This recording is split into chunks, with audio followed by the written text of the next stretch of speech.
Hey y'all. All right, so tonight, I know it's late, it's about 10 p.m. I'm woke, you woke if you got this notification anyway. I wanted to come on and do a live Q&A. Actually, I was just live, but it disconnected. So we just gonna act like that didn't happen and we just gonna pick up where we left off. But I wanted to come live and do a credit Q&A, just but specifically discuss all the all the wrong ways that I see, all the wrong avenues that I see a lot of people taking nowadays that are not getting them anywhere. Although in the moment it may seem like you're getting somewhere, like it may seem like you why is it nin- hold on, y'all, because my credit group is not queued in and I don't know why. Give me a second. Hold on. Let's see.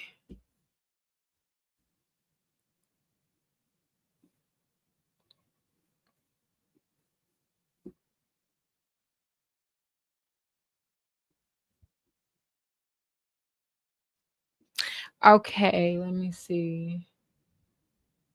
All right, can you guys hear me? Can you hear me clearly?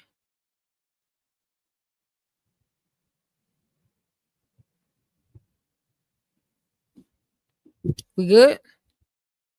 Okay, perfect, perfect, perfect. All right, bear with me, y'all, because I have StreamYard up, OBS up, and then TikTok Live up. So it's a lot going on my screen, and this is my first time playing with any of these like streaming agents. I normally just go StreamYard straight to the platform, and child, we got a lot going on today.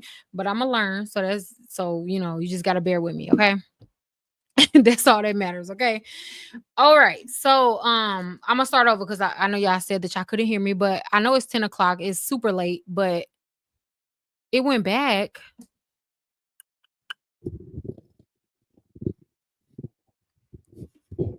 Hello. Can you hear me? We good?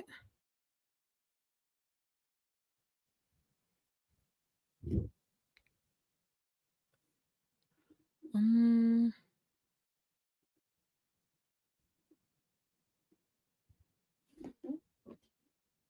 we good, y'all?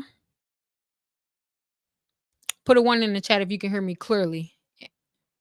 I may have to switch out the mics.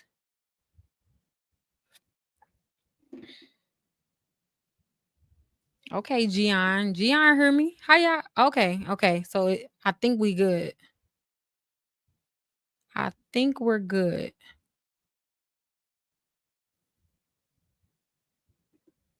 We good? It's low low? Okay. What about now? Is it louder? I just turned up my mic. Is that better?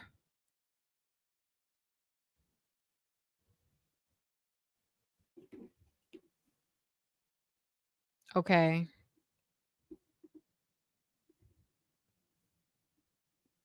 I am the sound. See, so on YouTube they're saying it's super loud, right? And then on whatchamacallit, on TikTok, yeah, I can't hear. So what I'm gonna do is I'm gonna try to see if it can just pick up the audio from the computer as opposed to my microphone.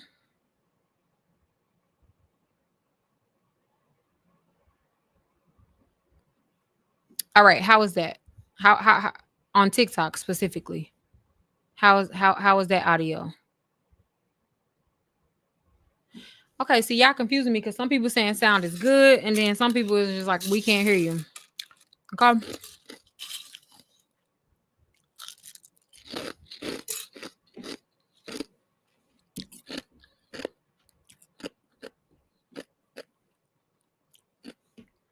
All right. This is pretty cool though, having two different streaming platforms up. It's pretty cool. Now I see how the streamers be doing it. Girl, no, you ain't missing nothing.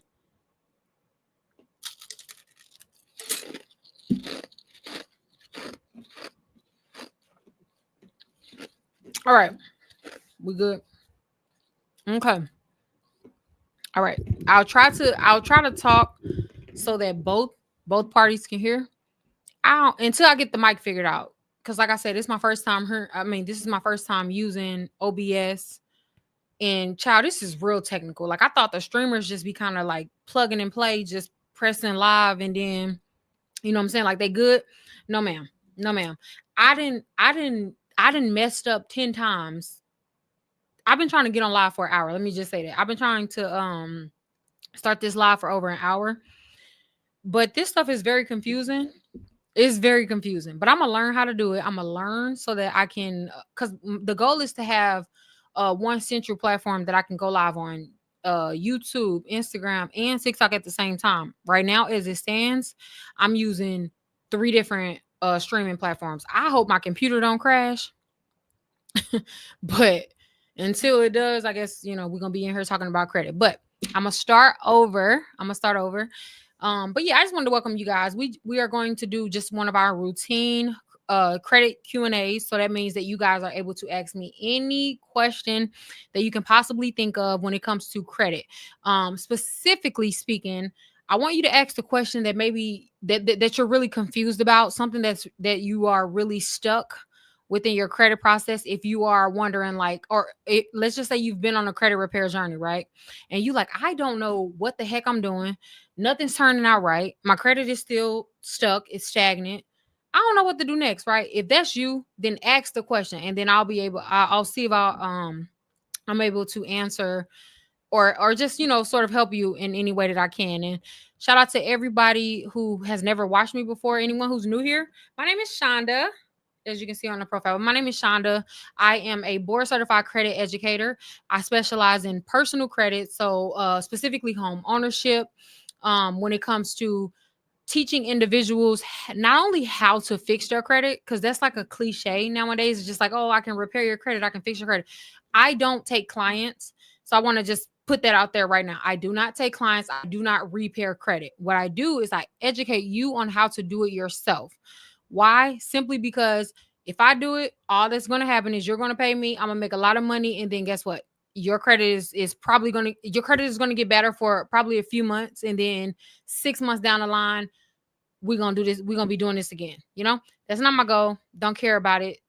Like I don't care about fixing your credit more than I care about you learning how to actually tend to your credit. You learning how to build credit. You just really understanding what credit is, because credit is something that I know a lot of people hate to hear this, but I will stand on this mountain until life in America changes. Because as of right now, credit is the pinnacle of your financial life. It is the center of every adult financial life.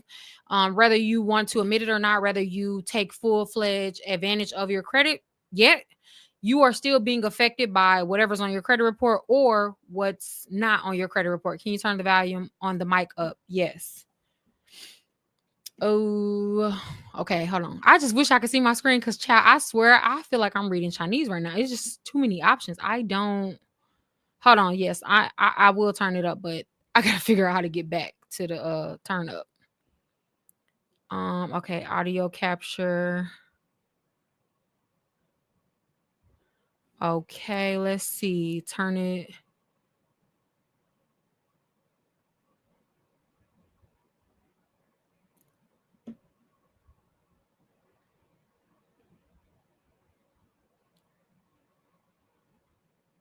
All right, let's see.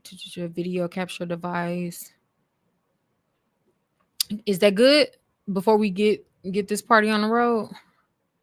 Child, I hope so. I hope so. I know on YouTube. I know on YouTube you guys are good. I just want to how do I get back to the comments? Dang, they really make this way more confusing than it honestly that it has to be. Like, come on now. Where is the screen? Oh, here we go. Okay, we're good. Okay. All right. So yeah, so as I was stating, I am a board certified credit educator. I'm not a I'm not a credit repair specialist. I am a credit educator. I was certified by the board certification of credit specialist, but also FICO directly. I was trained directly under FICO, and I am a certified credit educator by way of FICO. Okay. Um, and so what that means is the standard credit score, the standard when it comes to the industry standard, when it comes to where 99% of lenders will pull your credit from, which is FICO. I am trained in that.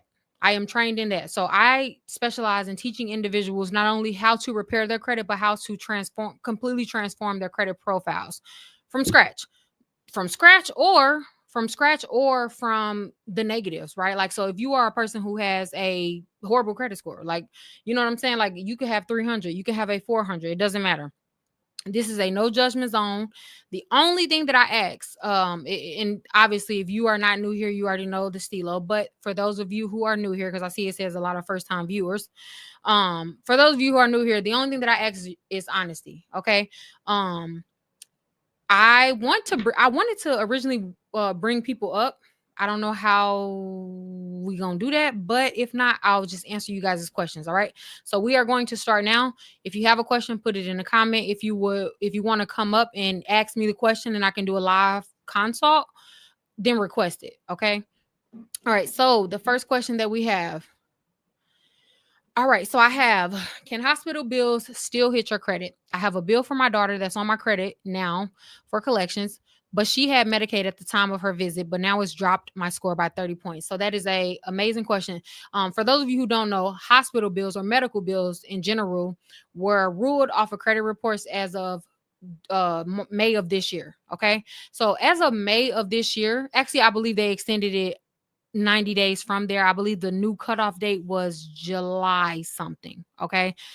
So to answer your question, right now, yes, medical bills can be on your credit report. Next month, then they should vanish. Okay. Medical bills are no longer permitted to report on our credit reports, regardless of the balance. If you guys remember, like a few years ago, they came out with a ruling. The CFPB, they came out with a ruling after they did like an extensive 10-year investigation into medical bills and how much it affects Americans. What they found was medical bills are not a determining factor and doesn't typically speak to how responsible or irresponsible the consumer is. Therefore, they determined that medical bills aren't a true indicator of how that person will behave with credit. Therefore, it should not be on your credit report. The same thing happened about 10 years ago when it came to like judgments in like public records. But the newest edition or the most recent update with that was medical bills. So after next month, medical bills are not permitted to report on our credit reports anymore. So that's amazing. That's amazing. I knew somebody was gonna ask it. That's so funny. But somebody said, so if I have a medical bill on my credit report right now, do I need to challenge it? Great question. I will not challenge it right now. Why? Why shouldn't you challenge? Simply because the ruling doesn't start technically until next month.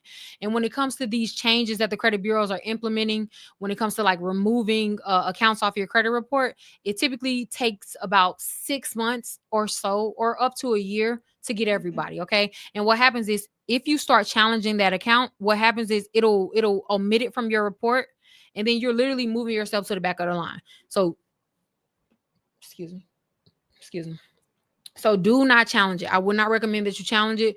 Allow it to just sit there and just understand that if at the latest by August, I will give it to August 1st. Because if the fall off date or if the newly permitted date to remove all medical bills is in July, give it to August. If it is not off by August, then you can call or decide if you want to challenge it. But right now, I would not challenge it. It's really a waste of time. Um, if you are doing any applications right now, specifically if you are doing a home application right now and you have medical bills on your credit report, make sure you tell your realtor, your lender, if they're not already doing this, request that they omit completely any trade lines that are a result of any accounts on your credit report that's a medical collection. Okay.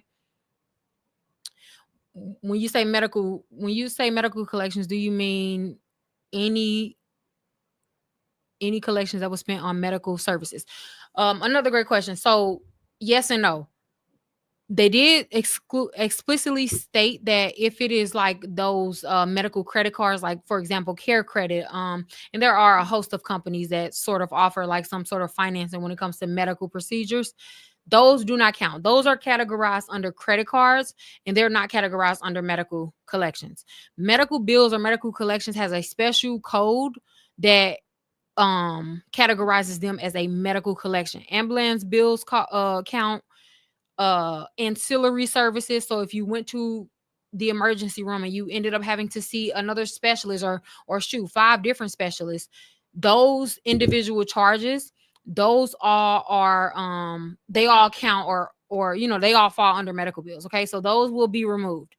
If it's from a doctor's office, those will be removed.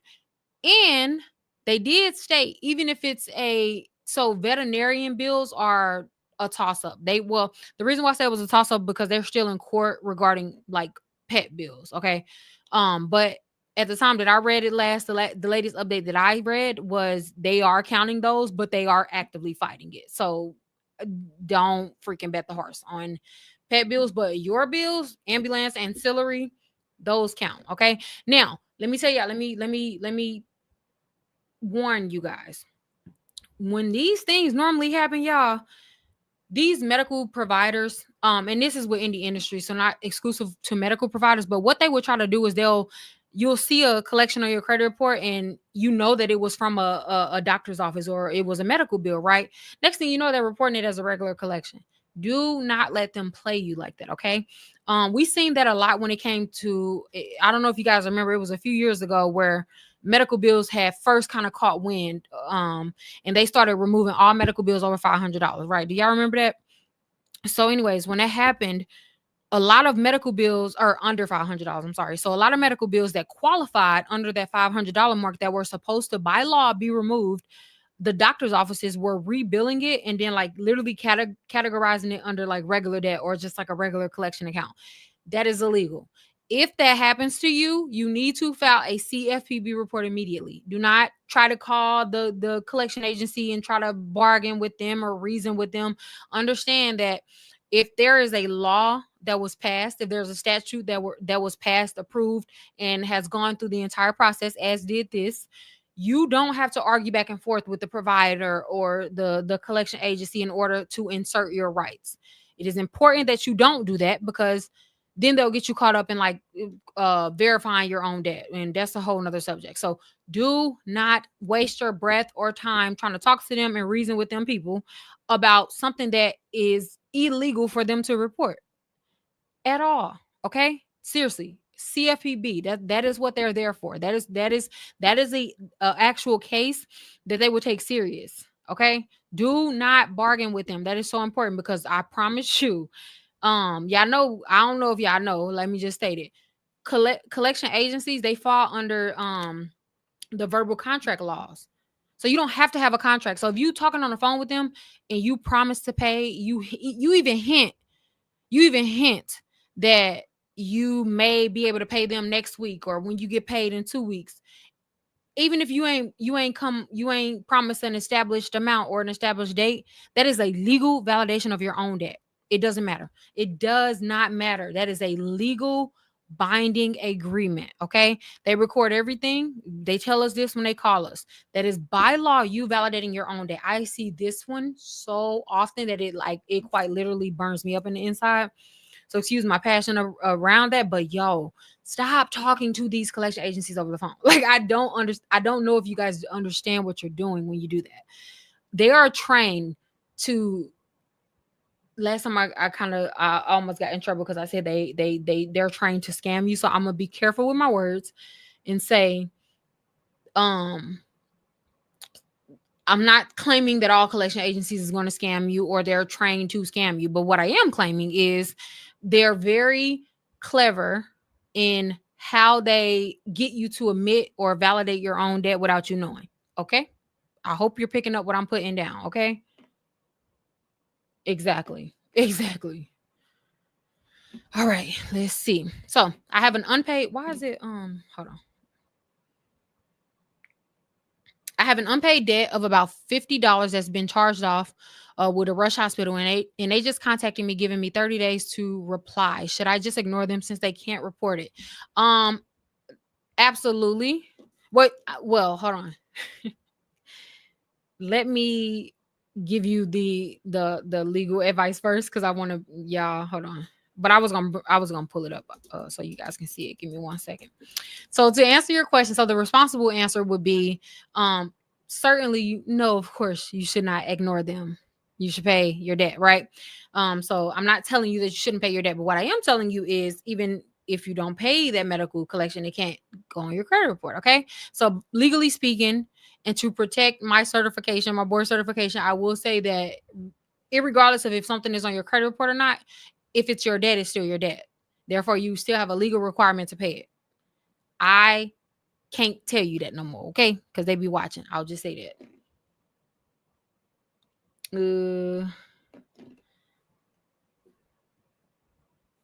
Let me see. Can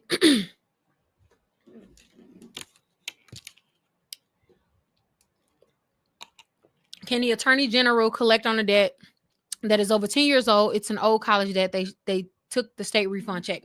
So without looking at it, it's hard to state. But what I will say is there is a legal statute of limitations for every single state. They vary by state. So if you can tell me what state you're in, I can tell you the statute of limitations on that debt, and that'll let you know how long they can sue you. But your question was, can they try to collect? They can try to collect until their tongue turns blue. However, if they have not tried to and successfully collected their debt within 7 years from the first date of delinquency, then they can never report it to your credit report, regardless of how old it is. A great way to find out if your debt is still in the legal reporting time is if you look at the collection notice that they sent you. If you don't have your credit report handy, look at the collection notice that they sent you, and at the bottom or like somewhere on the letter, legally, it has to say that we cannot sue you for this debt, but we are just contacting you in good faith, wanting you to pay for it. They'll, in so many words, like they'll say something, another variation of those words, but they have to tell you if it's outside of the legal reporting time. They have to legally tell you that they can't sue. Okay, so yeah.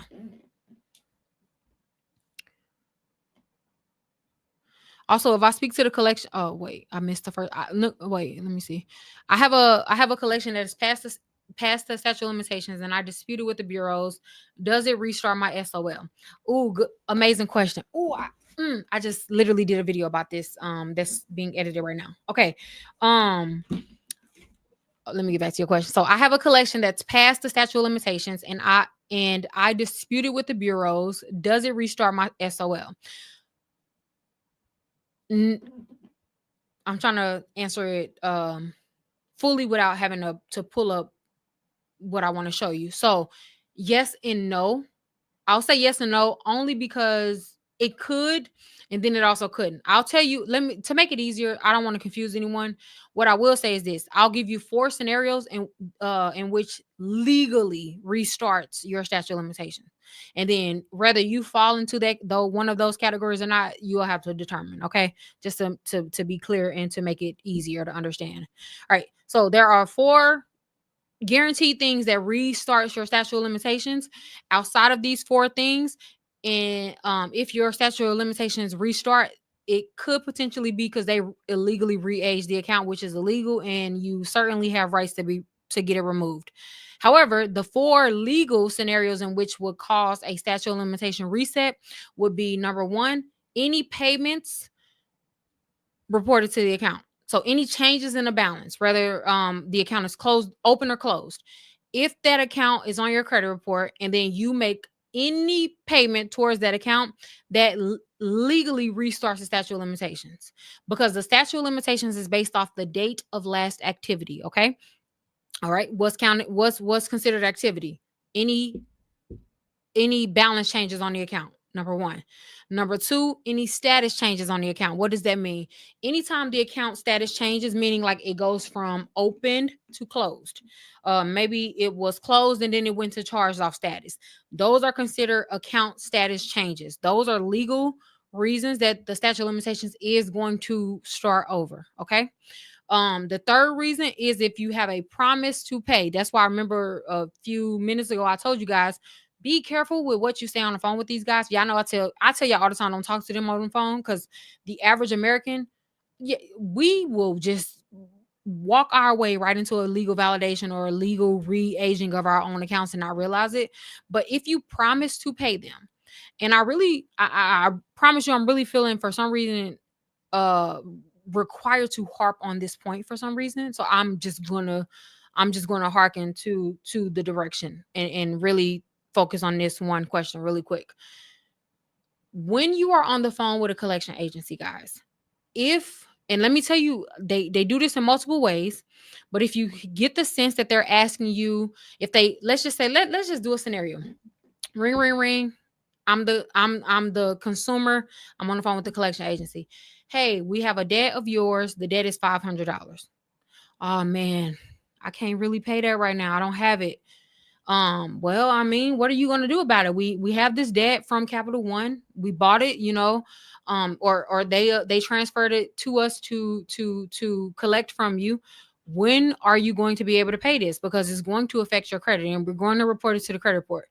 And then you say, honestly, I don't have it right now. And then they say, well, when do you think you're going to have it? And then you say, I don't know. Like, stuff is tight right now. Like, I just don't know. It's a lot. I'm cutting it real close. The budget is real tight right now. And then they say, when do you get paid? And then you say, in about 2 weeks. Okay, well, I don't want to have to pressure you to make any decisions right now. I know you said that you don't have it. I just really thank you for answering my call today. But if you don't mind, if I can call you back or next Friday when you get paid, and maybe you'll have a little extra that you can put on this debt so we can hold it off and not send it to the credit bureaus. Is that fine? Can I call you in about 2 weeks when you get paid? And we can discuss if you'll be able to make a payment. Even if you pay $1, I'll delay it from reporting. Yeah, okay, that's fine. You can call. All right. Click. What you don't know is legally you just validated your own debt. So what does that mean? If you challenge that account with the credit bureaus, all they have to do is send the transcript of the call to state that you made a promise to pay. A promise to pay legally is anything that you even hint at paying the collection agencies. Whenever we pay our collections off, we are literally saying, hey, I see that this debt is mine. I'm admitting that I agree with the balance. I admit that I agree. I had this is my account, blah blah blah. Therefore, I'm going to pay, and I'm going to take full responsibility for this payment. That is a legal validation. Okay. Do not promise to pay. And it happens in subtle ways. I'm gonna tell y'all another way that they sneaky with specifically medical bills. They'll say, hey, I saw you was at the hospital. I saw you was at the hospital in January of 24. I saw you was at St. Mary's Hospital in January of 24. I was just calling to see how was your experience at St. Mary's Hospital on January 1st, 2024. And you like, yeah, I mean it was fine. Yeah, nothing really stuck out. I don't really have any complaints or grievances. Like, yeah, I'm cool. Okay, I'm just calling around making sure that all of our customers are having a great experience with the doctor's office or with the hospital. And so it's good to know that you enjoyed yourself, you were taken care of, and da da da. Yeah, I'm good. Okay, well, did you know that you owe them $700? And you like, oh, so basically what you just did is you admitted that you was there. You admitted to the debt. They calling you, posing, acting like they trying to take a survey for predicated on your services that you received. Meanwhile, they getting you to validate your own debt. So let's say 6 months down the line, you challenge that account with the credit bureaus. The credit bureaus will send your challenge to that collection agency. They're going to say, hey, this customer is challenging this debt. They are asking this. They want you to validate this information on the account. Collection agency gonna say, how so? Here is proof that we called them. They stated that they confirmed that they were at the hospital that day. They had great service. They received great service. What is it to discuss? It's another way that we legally validate ourselves, validate our accounts. So what I say, account status changes, balance changes, uh the third one. So account status changes, balance changes. Oh, um, uh, Shoot, it just slipped my mind. Freak. Yeah, I'm answering questions from both. Gian. What was we talking about? I just forgot that fast.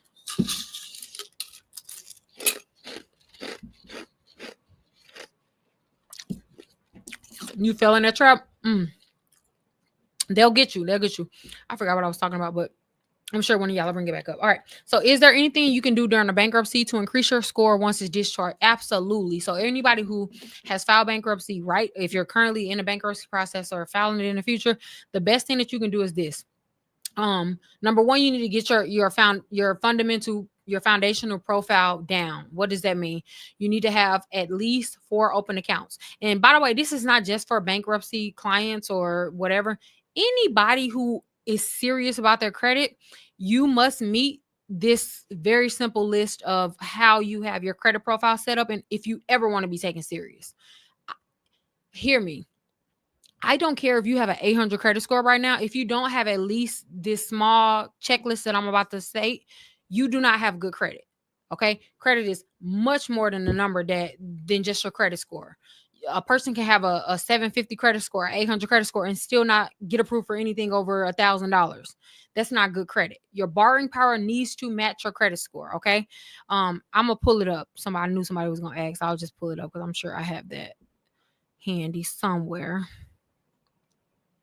Yes, I will pull it up. So this is my fundamental credit profile, guys, meaning nobody's exempt. If you really actually want good credit, you absolutely need to have at least these 4 accounts, okay? And I'm pulling it up. Give me 1 second. Wait, can TikTok see if I share my screen? TikTok, can y'all see this screen share?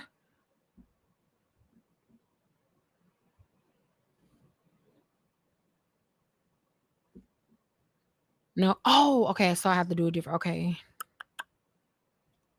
If not, I'll just state it. So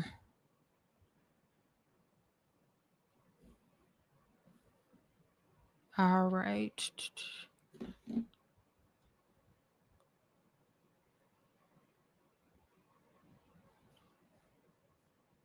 You know what? I'll just read it because I don't. It's too much to try to figure out right now. All right, so I'm gonna just read it. You need to always, at all times, have at least 4 open accounts, guys. Anytime your credit profile falls under 4 open accounts, your credit profile is automatically, regardless of score, going to be considered a thin credit profile, an inexperienced credit profile. I do not care if you have a 800 credit score. If you have 3 open accounts, your borrowing power is no different than somebody who got a 600 credit score, 650 credit score, technically. Okay. So stop being so focused on your credit score, like the actual number, and understand that your credit profile is going to get you way further. You need to have a profile that surpasses your score. So have at least 4 open accounts. At least 4 open accounts at all time. There's not a time that you should allow your credit profile to fall under 4 open accounts. Okay.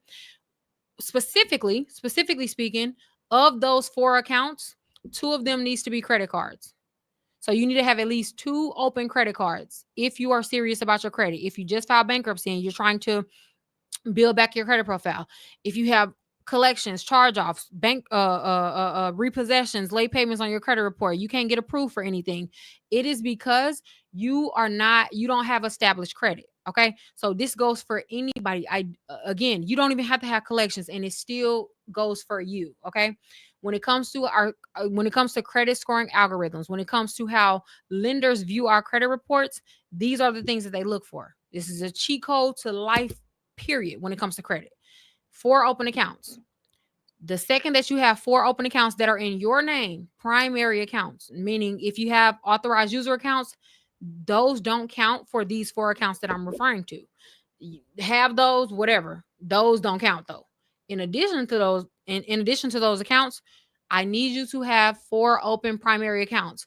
Accounts that you were approved for in your name, accounts that you are not co-owned, that are not co-owned, co-signed, co-borrowed, joint ownership with anyone else. Okay. Even husband, wives, love each other to the end of time. Your credit reports are separate. Your social security numbers are ex- separate. Both it'll do more justice for the couple if both individuals have amazing credit. Trust me. Do not have just one spouse as a co-signer or a joint owner for the other spouse on all of the spouses accounts. No ma'am. You need to build credit individually. 4 open accounts. Two of those 4 accounts needs to be credit cards. Okay. I see y'all asking about what credit cards to get. Give me a second. I'm gonna go over the credit profile and then we'll discuss like the credit card options. For those who saying that you can't get credit cards, that is a lie. That's a fallacy. I promise you, there is a credit card for every single credit profile. It's probably because the accounts that the credit cards that you're applying for, your credit profile don't qualify for. Okay. However, the great news is there is a credit card for any credit profile. I've never seen a credit profile that did not qualify for a credit card. I have, however, witnessed a ton of credit users apply for credit cards that they don't qualify for. Okay. We'll talk about that in a second. 4 open accounts, 2 being credit cards. Okay. That third account, I need you to get or have at least one short-term installment. What is a short-term installment? A short-term installment is any loan that is under 36 months. So these can be a personal loan. These can be a furniture like retail store financing, like when you finance furniture. This can be like a credit builder account. Most 99% of banks offer some sort of credit builder account. If you have Navy Federal, they offer what's called a pledge loan. If you don't have a relationship with a bank or don't have an actual bank account, self is a great option. No credit check. Fresh out of bankruptcy, you'll be approved for. The point is you need to have a short-term installment. Okay. So that's 3. Your fourth account, I need you to have at least one long-term installment within the last 3 years on your credit profile. What does that mean? If you have student loans reporting on your credit profile, you already got a long-term installment. You don't got to get another one. Okay. If you have a car note, an auto loan, that is considered a long-term installment. A long-term installment is any loan that is over 36 months. The original term length has to be over 36 months for it to be considered a long-term installment. Okay. You want to have these 4 account types, right? So that you can show a variety of account types. You can be hitting all the sectors in which we are graded upon when it comes to how our credit score is broken down. All right. So again, can you repeat that? Yes. Can you write it down? I don't know how to do the screen share on both of them, but I got 1,000 videos saying the same thing. I promise you. But I'll go over it slow. I'll repeat it as many times as y'all want me to, but I don't know how to do the screen sharing for tonight. Okay. So y'all gonna have to solve me out on that one. So again, 4 accounts, four or more. So right. So at the least, you need to have 4 open accounts. 4 open primary accounts in your name by yourself. Do not have a co-signer, don't have a joint owner, nothing. For right now, you need to just have them by yourself. Okay? Of those 4 accounts, 2 of them needs to be revolving trade lines, aka credit cards. I don't care if it's a $200 credit limit. I don't care if it's a secure credit card. It doesn't matter. Don't let people fool you. Don't let the banks fool. Don't let the banks fool you. A credit card or revolving trade line is a revolving trade line when it comes to how our credit scores are calculated. It doesn't matter. A Capital One card report the same as American Express card. Don't ever get it confused. Don't ever get it confused. Okay. I'm not saying that they come with the same benefits, but I'm saying how it reports. Metro 2 reporting of a revolving trade line. A revolving trade line is a revolving trade line. I personally started with a subprime $200 credit card because my credit score was in the 400s. That little $200 credit card has taken me all 3 of my credit scores right now today. It's past 800 credit score. Why? Because I started with that $200 card, a subprime card. from Open Sky. I still have it actually. And then I got a Capital One one that's like a freaking $500 card that started with like a $200 limit, right? The reason why I say this is because a lot of people will either frown upon subprime cards or secure cards because they feel as though, I want the American Express, I want a Capital One. Well, I couldn't have got, I would have never been qualified for the American Expresses that I have now if I didn't have that Open Sky or if I didn't have that Capital One account. Do not despise small beginnings, especially when it comes to your credit report. You have to have it. You have to. Here's the thing. And I feel myself going on a rant, so I'm gonna try not to. Okay. So many people, what happens is they start to build credit, they start to gain some momentum when it comes to their credit profiles. They start to get approved for maybe $1,000 credit card, right? We all remember our first time we got approved for $1,000 credit card. Well, I do. It was very exciting, especially after a bunch of denials. You get approved for your first $1,000, $1,500 credit card. You in there mentally, like you be like, oh, and instant approval too. Oh, I ain't never. Oh, this is nice, right? We all are guilty of it. But what happens is the number one mistake I see on a daily basis, and I'm talking from the aspect of a person that walks with people through their home ownership journey, meaning from either their building or from their pre-approved approval application to the closing table. The most intense application you'll ever do credit wise is going to be a home. If you can get a home, you can get anything else that's on the market. You can absolutely get a car, credit card, all of that. Those are low hanging fruit. The home, being able to purchase a home is the pinnacle of credit because there is so many checks and balances when it comes to purchasing a home. And so that's why I'm using that as an example.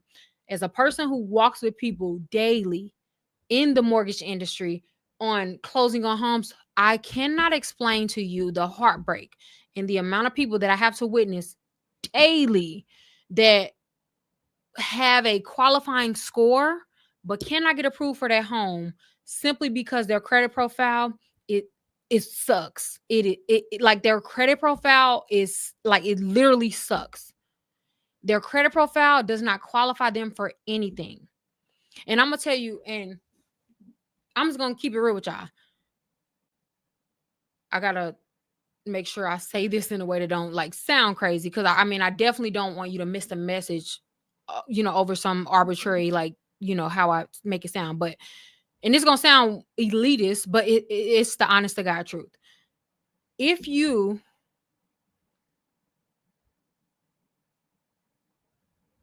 I don't know. Let me figure out a way to say it better because it's a little fleshy and I don't want to say it like that. Um, I'll just say it like this. I'll let you know because a lot of people don't really understand where they stand credit wise. But there are like a lot of indicators, right? And what I will say is this: a true indicator that your credit profile is being received by lenders favorably. It isn't a credit limit increase. It isn't an automatic credit. You know what I'm saying? Like those are great. Maybe those are great. Cool. A true marker when it comes to like if you really want to evaluate how you're doing credit wise is the limits that are normal to you in terms of your credit limits, right?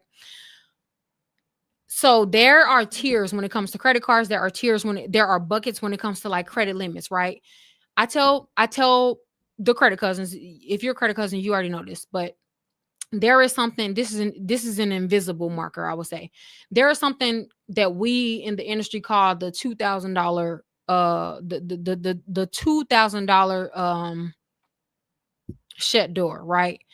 And what that means is typically speaking on average, if you cannot get approved for a credit card over $2,500, then your credit profile, irregardless of score, it is considered immature or like your credit profile is not good, right?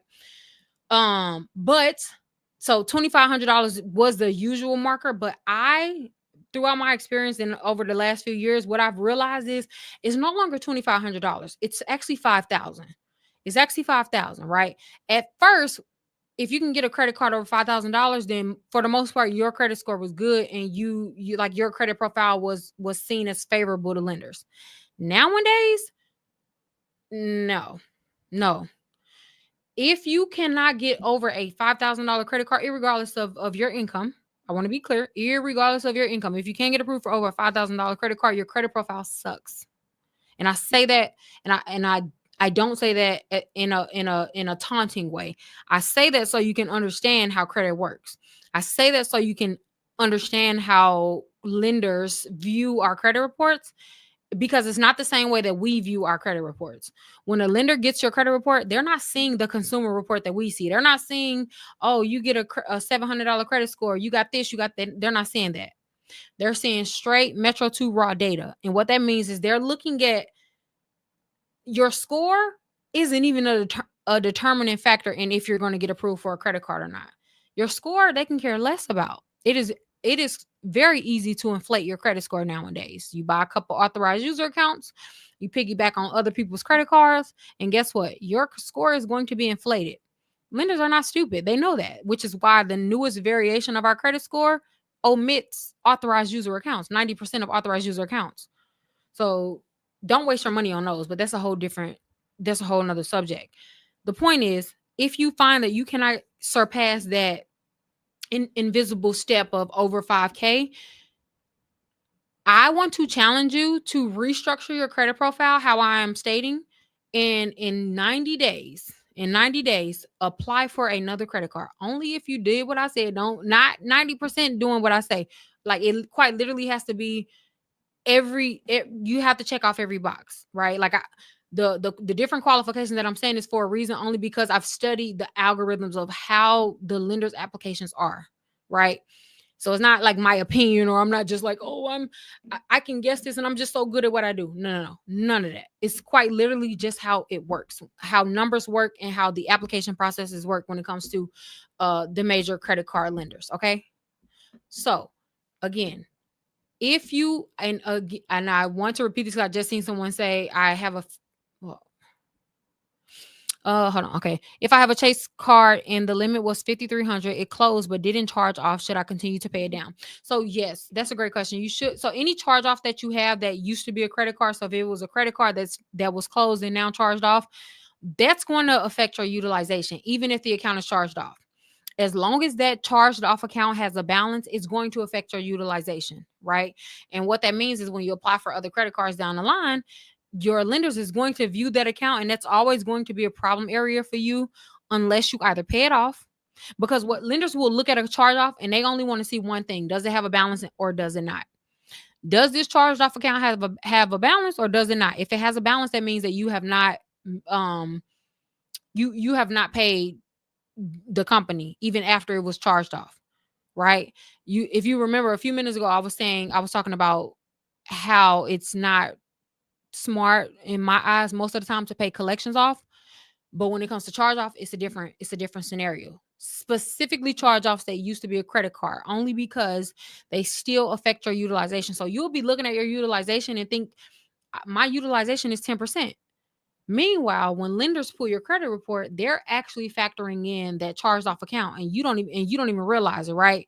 And what happens is they'll pull your report, they'll see the credit score that TransUnion, Equifax, and Experian is giving them, and then they'll literally recalculate your credit score, and then give you an internal credit score and judge you off of that, right? Have y'all ever applied for a credit card or something like that?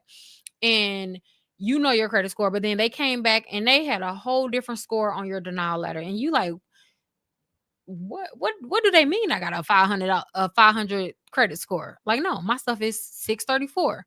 That's because what happens is they saw, of course, your credit scores that you presented with. However, based on your credit profile, they've recalibrated your credit score and they've assigned you an internal credit score, right? Because again, your credit score don't matter. I tell y'all that, and I will tell y'all that is a hill that I will die on. Your credit score does not matter to lenders. Your credit score only matters for bragging rights amongst your friends and other like that. Because really, that's the only person who cares about your credit. Like us consumers, lenders, they need to know what's on that profile. They want to know how you actually spend. What are your spending habits? What is the average utilization you report? Are you a 30%? Or if you're a 30%, or don't think that you're going to ever have good credit. Sorry. If you report 30% on your credit card, you not gonna have good credit. It's no way. It's just literally no way. Oh, shout out to y'all. What do you mean 30% is not good? Oh, y'all. Hold on, I gotta get some more ice before I go on that rant.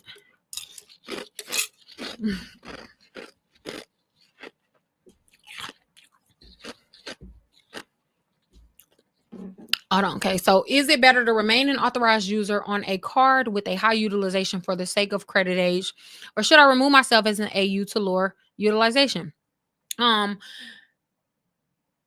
Absolutely not. So if you are an authorized user on an account, if that account is not under 10%, it's actually not serving you at all. It's doing more damage to your credit profile than it is helping you. Most of the time, irregardless of age. The only time age is going to surpass the utilization is if the account is like 20 years old. You have to remember, payment history is number one. That's 35% of your credit score. Credit utilization is the second largest factor in your credit score. That's 30% of your credit score. Then there's credit age. So credit utilization matters more than credit age. So if their utilization is high, that's going to affect you overall. That's going to affect up to 165 points on your credit profile. So again, if it's not giving you something crazy like 20 years, absolutely not. And me personally, so I'll give you an example. 2 or 3 weeks ago, I was with this lady, and she was closing on a home. If anyone has purchased a home, you already know that they do the pre-approval, and then right before you close, they'll run your credit again to ensure that like your credit profile still meets the qualifications for the loan, right? So she was closing the next day. So this is the day before she closed. They ran her. We had a meeting, whatever, the paperwork meeting, and they ran her credit again. What kept this woman from closing on her home that she had been building for 13 months at that point was because her ex-husband or husband, she was still an authorized user on his account, and his credit card went up 20% from what it initially was. So the first time they ran it, I think it was at like 20. I'm just gonna make up numbers. I believe it was at like 20%, right? By the time they were closing, because he spent on the credit card and it reported a utilization of, it was like 42%, she did not qualify for the mortgage any longer. So I say that to say that's how important utilization is. Like utilization, y'all know utilization is my favorite category. Like utilization is where you can actually grow your credit score. Like that's where the fastest points come. I do not play about my utilization because number one, that affects your borrowing power more than any other category. So if you're an authorized user on account, it needs to be serving you. It needs to be adding something to your profile than you could give yourself. I would rather take a younger profile with great history than attach more years to my profile that doesn't include most the favorable lending terms. Like no. So and I don't know what you mean by high. So but you know what I consider high. Anything above 15% is too high. But if it's above, like for example 30, mm-mm, mm-mm. What should the utilization be at? If you are serious about your credit and you want your credit score to increase, it needs to be under 10%. It needs to be under 10%. Do not ever listen to anyone who tells you that you need to report 30%, even if it's your bank. That is a lie. That is a lie. 30%, when you report 30%, so for those of you who don't know how like our credit scores work, as I just stated, our credit scores are broken down into 5 categories, right? Those are payment history, credit utilization, credit age, credit mix, and then hard inquiries, right? So 5 categories.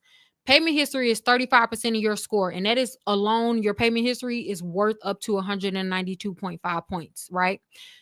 Your credit utilization, that's worth up to 165 points. Your credit age is worth up to 82.5 points. And then your credit mix and then hard inquiries are both worth the same, which is up to 55 points each, right? So if you add all of those 5 categories together, you're going to get a total of 550 points. What do you mean 550? Like we have more points than that. That is true. Our credit scores range from 300 points to 850. So the lowest credit score that anybody can get ever is a 300. So you can have 1,000 different collections, 2,000 different late payments, and 5 repos, right? The lowest credit score that you can ever get is a 300 credit score. The highest credit score that you can get, FICO speaking, is a 850. So between 300 and 850, that's 550 points that we as consumers have to get a hold of. The whole point of credit is to get as many of those 550 points as you can. So when it comes to your payment history, that alone is worth 192.5 points of those 550 points. So if you constantly getting late payments and all of that, you are ticking away at 192.5 points. But the category that I want to highlight right now, and that's so important and that's so slept on, is credit utilization. That's the second largest factor. Why is that one so important? It's worth up to 165 points. Hear me when I say this. If you do not have a active credit card and a open credit card, you are willingly giving up 30% of your credit profile. You are willingly leaving 165 points on the table, and it does not matter. Okay. So if you, for example, file bankruptcy and all of your credit cards closed, you are willingly giving up 165 points if you don't establish another revolving trade line. And that's why credit cards are so important. This is why I've been literally saying this, screaming from the top of the hill to my face turned blue since 2017. I've stated this. I remember when I first started saying this, I got a lot of backlash, and I still stand on this today. There is no way to have good credit if you don't have an active credit card. It sucks, yes. Am I a proponent of telling people that they need to get in debt to have credit? No. Y'all know I'm a person, I hate debt. I hate paying interest. I'm not I also don't think that you need to go into debt in order to build great credit. No. But you have to be strategic and leverage credit in order to build credit, right? Leverage debt in order to build credit. If you do not have an open credit card right now today, then you are leaving 165 points on the table, and that's not it's nothing that nobody can do about it. Which credit card? Oh, I did say I was gonna go over the credit card list. Let me I might have to put it on the screen because I don't want to have to keep repeating it. So if y'all just give me a second, I'll pull it up on both. I'll pull it up on both. Give me a second. As soon as I figure out how to put it up on both. Hold on, I got to log in so y'all won't see the email. Wait, how do you screen share on OBS? All right, somebody, if in the meantime, while I'm pulling this up, I'm going to answer another question though, because what in the world? What is this? All right, so I found it, but how do I pull it up on OBS? How?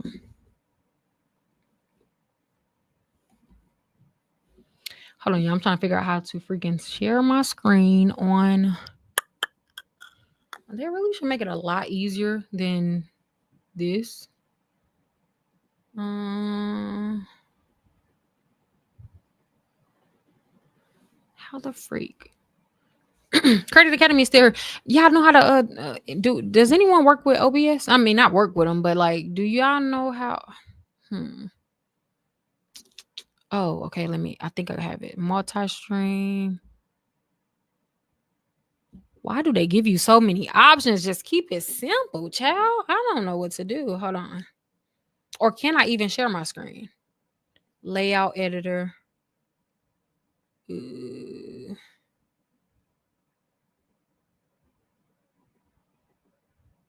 Scene, I think. I'm gonna figure this out. I'm determined to figure this out. Because that's the whole reason why I wanted to go live on a desktop, is so I can share my screen. Oh wait, I think I got it. I think I got it, y'all. Screen period. Period. I got it. I think I got it. How do?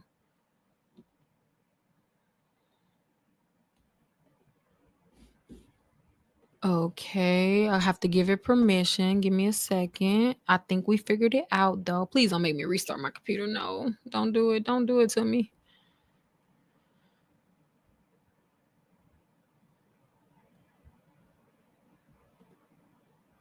Oh no. Am I still on live on TikTok? It hung up on them, y'all. Oh, Crap. Can somebody go on my TikTok and see if I'm still live? I am actually very confused on what just happened. Am I still live on TikTok?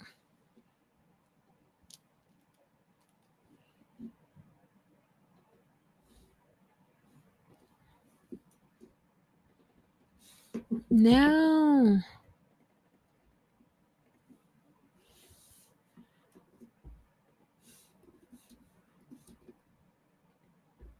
Shonda Martin.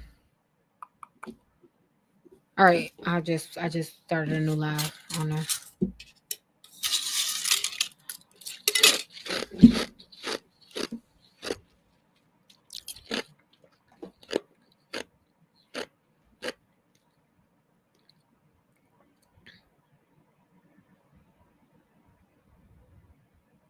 All right, guys.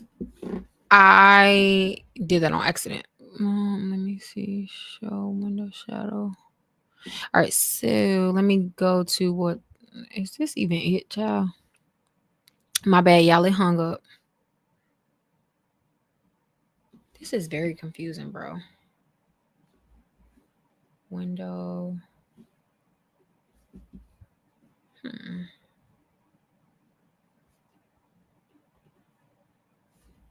Window select option.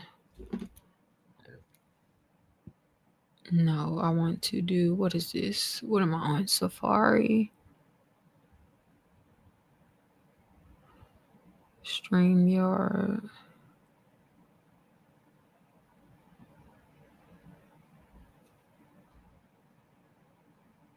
Someone said, go. Yeah, so I'm in source. It's just, I wonder if I have to, let me try like that. Status indicator. That is so strange.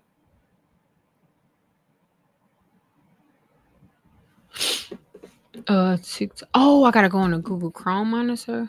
Oh, okay. That may explain why. Let me pull up a Google Chrome monitor and go to it.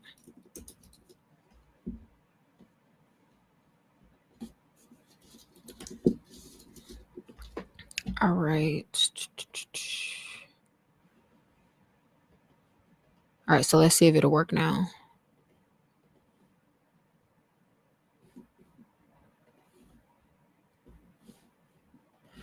All right, so Google Chrome. Yes, I'm trying to get it right now, child. I'm trying.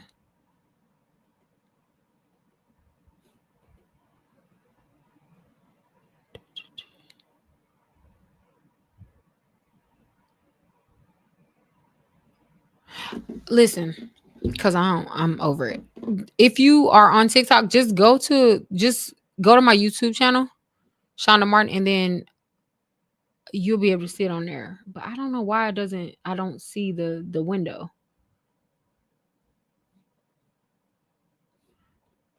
That is so strange.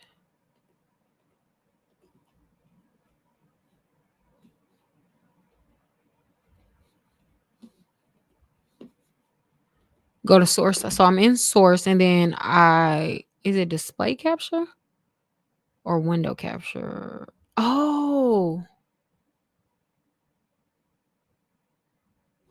browser source. Duh, LaShonda. Okay, I think I got it. I think. Why is it being stupid and difficult? I tell y'all what, I know I got to study how to do this freaking thing.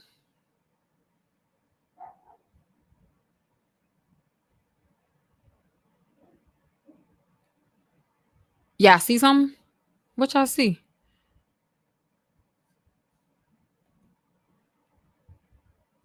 What y'all see? Add source. Child. I promise you I don't know what I'm doing. Streamlabs desktop. This is so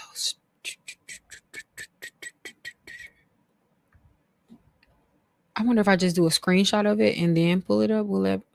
Oh, I think I got it, y'all. So it says window capture. Which window? Oh, I got it. Okay, let me know if y'all see that. Do y'all see the Canva? Y'all should see Canva. Do y'all see that?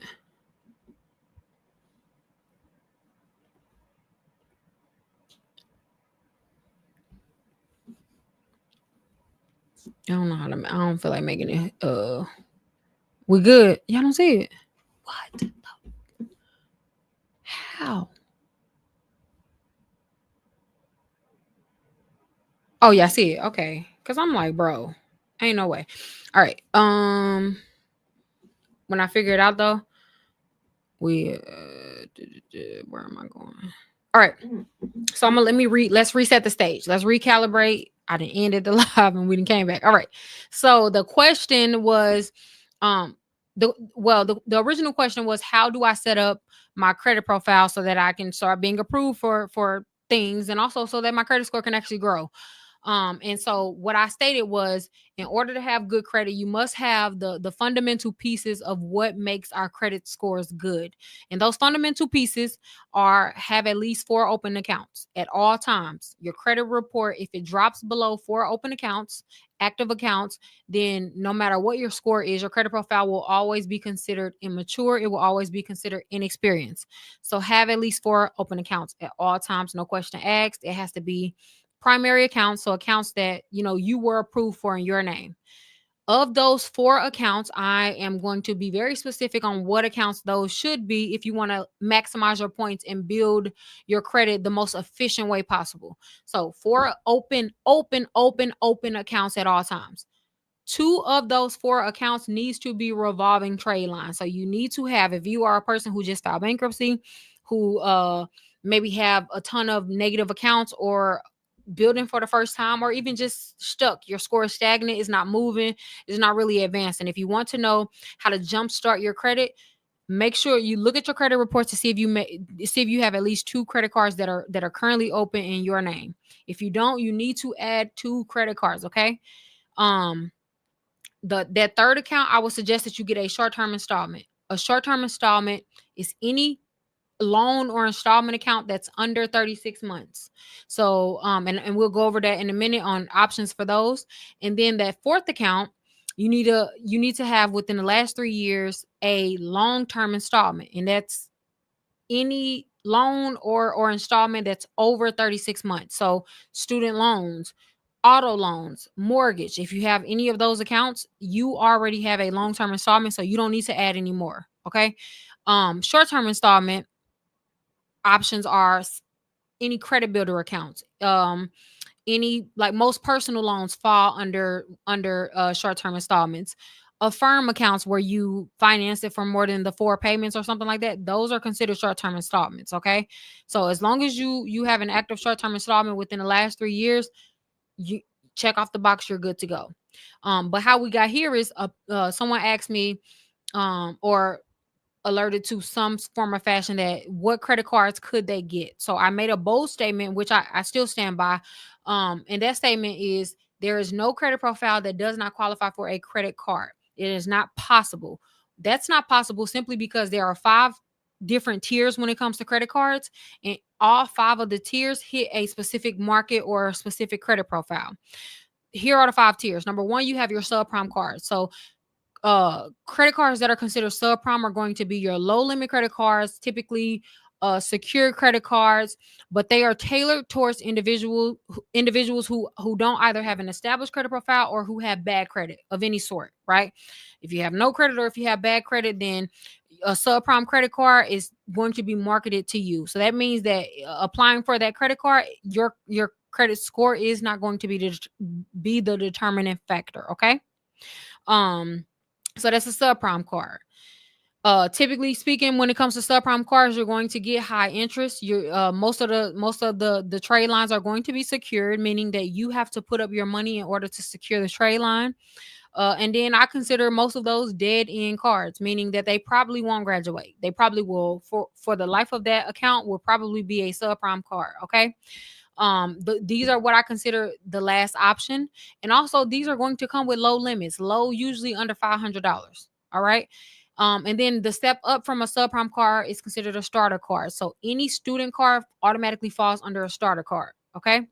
Or any card that has under $500 in its limit, that is considered a starter card. It doesn't matter what bank it is. All right. So always remember that. But starter cards, unlike subprime cards, is the only way that they differ is starter cards are generally targeted towards individuals who have not built credit yet. So you haven't messed up your credit yet, but you also just don't have any credit at all. So think college students or people who just have allowed their credit to sit dormant, and they have not established credit or built credit in years.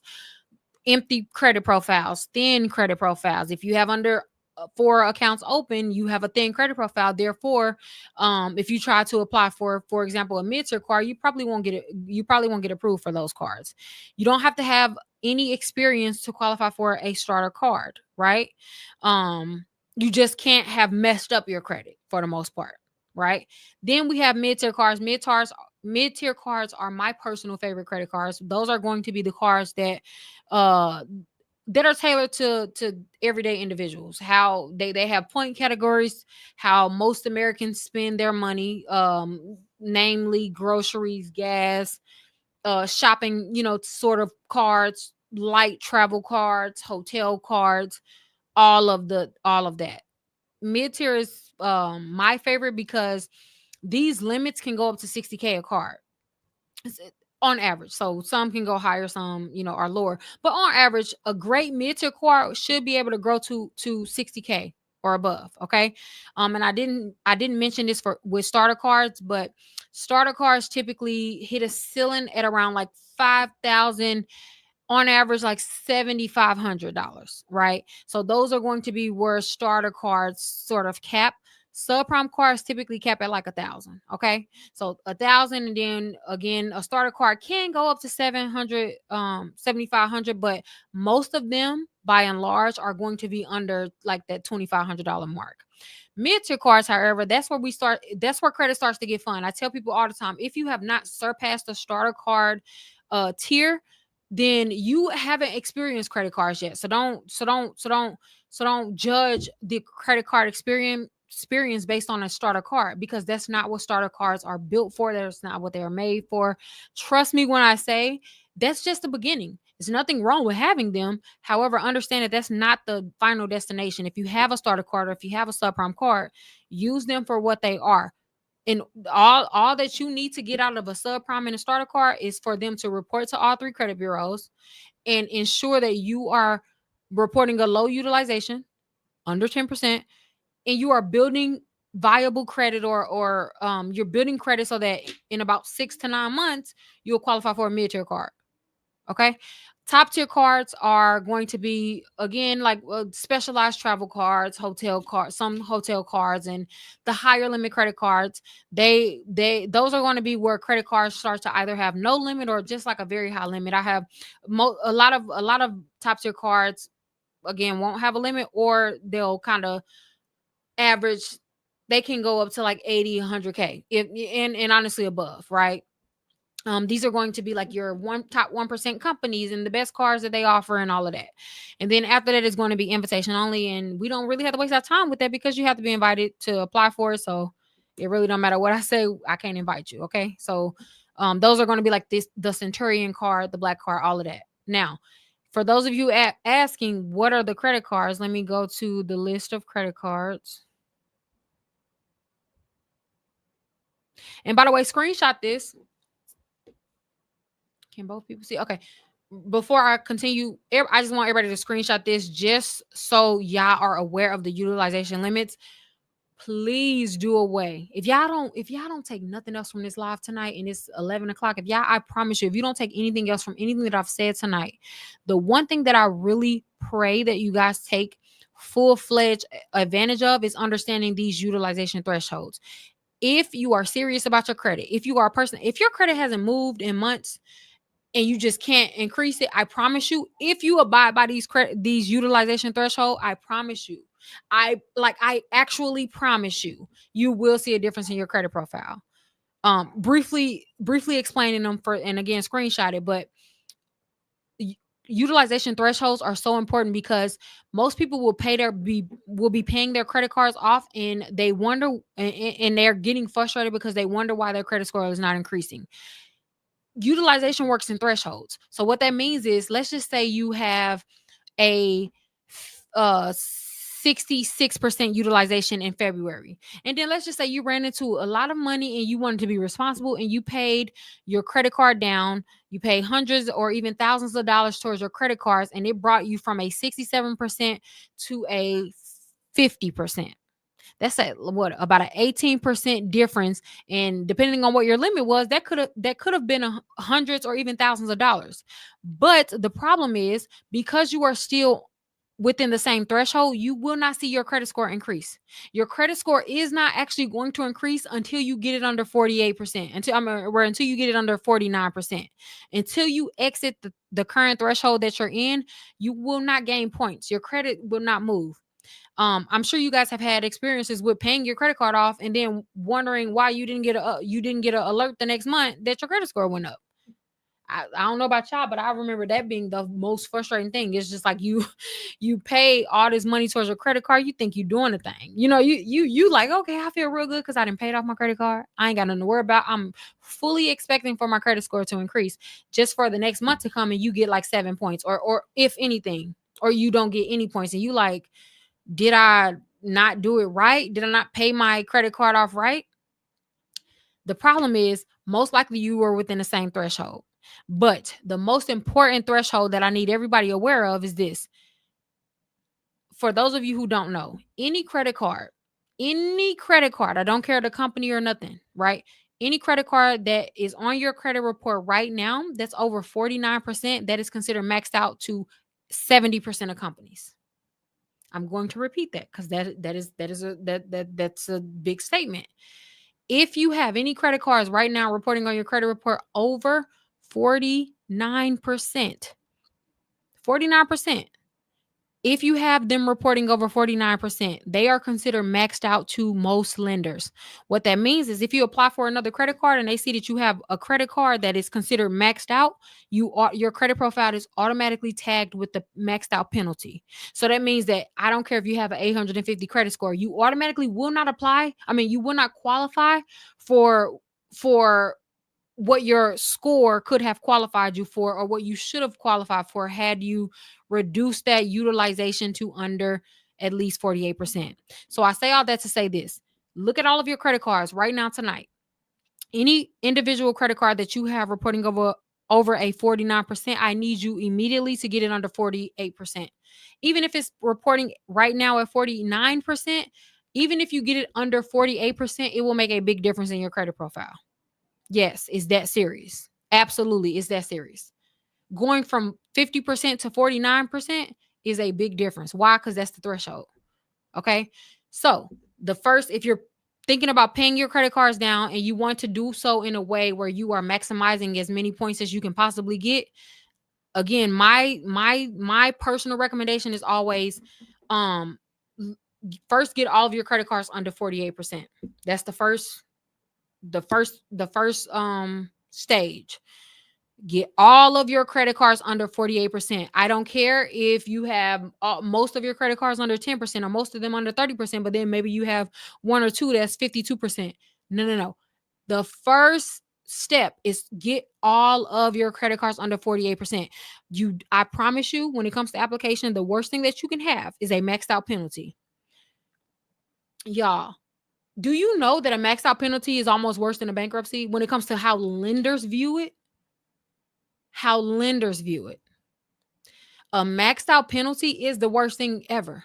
So if you are a person who consistently applies for credit cards and you are constantly getting denied, or you are constantly only getting approved for a couple $1,000s, you can't get approved for a credit limit increase, I guarantee you it's because of the utilization that you're reporting. I guarantee you that you probably are attaching a maxed out penalty to your credit card, and maybe you don't even realize it, right? Because we look at 9%, we obviously know it's a little bit high, but we certainly don't look at it like it's maxed out. if a person is reporting, if a person has maxed out their credit card and a person has only reported a 49%, they literally have identical penalties, and you have only went to 49%. So again, that first step, number one, is getting all of your credit cards individually under 48%. Once you have gotten all of your credit cards to 48%, the next marker that I want you to pay attention to is to get all of them under 29%. I step it down. I always recommend you guys to stair step these down. Why? Because number one, you're going to maximize every point that you can possibly get. Like, of course, you can go from, again, if we're going with the same example. If you're reporting a 50%, right? What was I? Oh, that's what I was gonna say. So yes, you can go from 50% to 1%. That's amazing. And obviously your credit score will increase. And yes, of course. But if you want to get as many points as possible on your way down as you're paying your credit card down, if you go according to these thresholds, you are going to maximize your points. And I say that because this is a and when I say trick, because I hate saying credit trick, but I'm sure you guys understand what I'm putting down.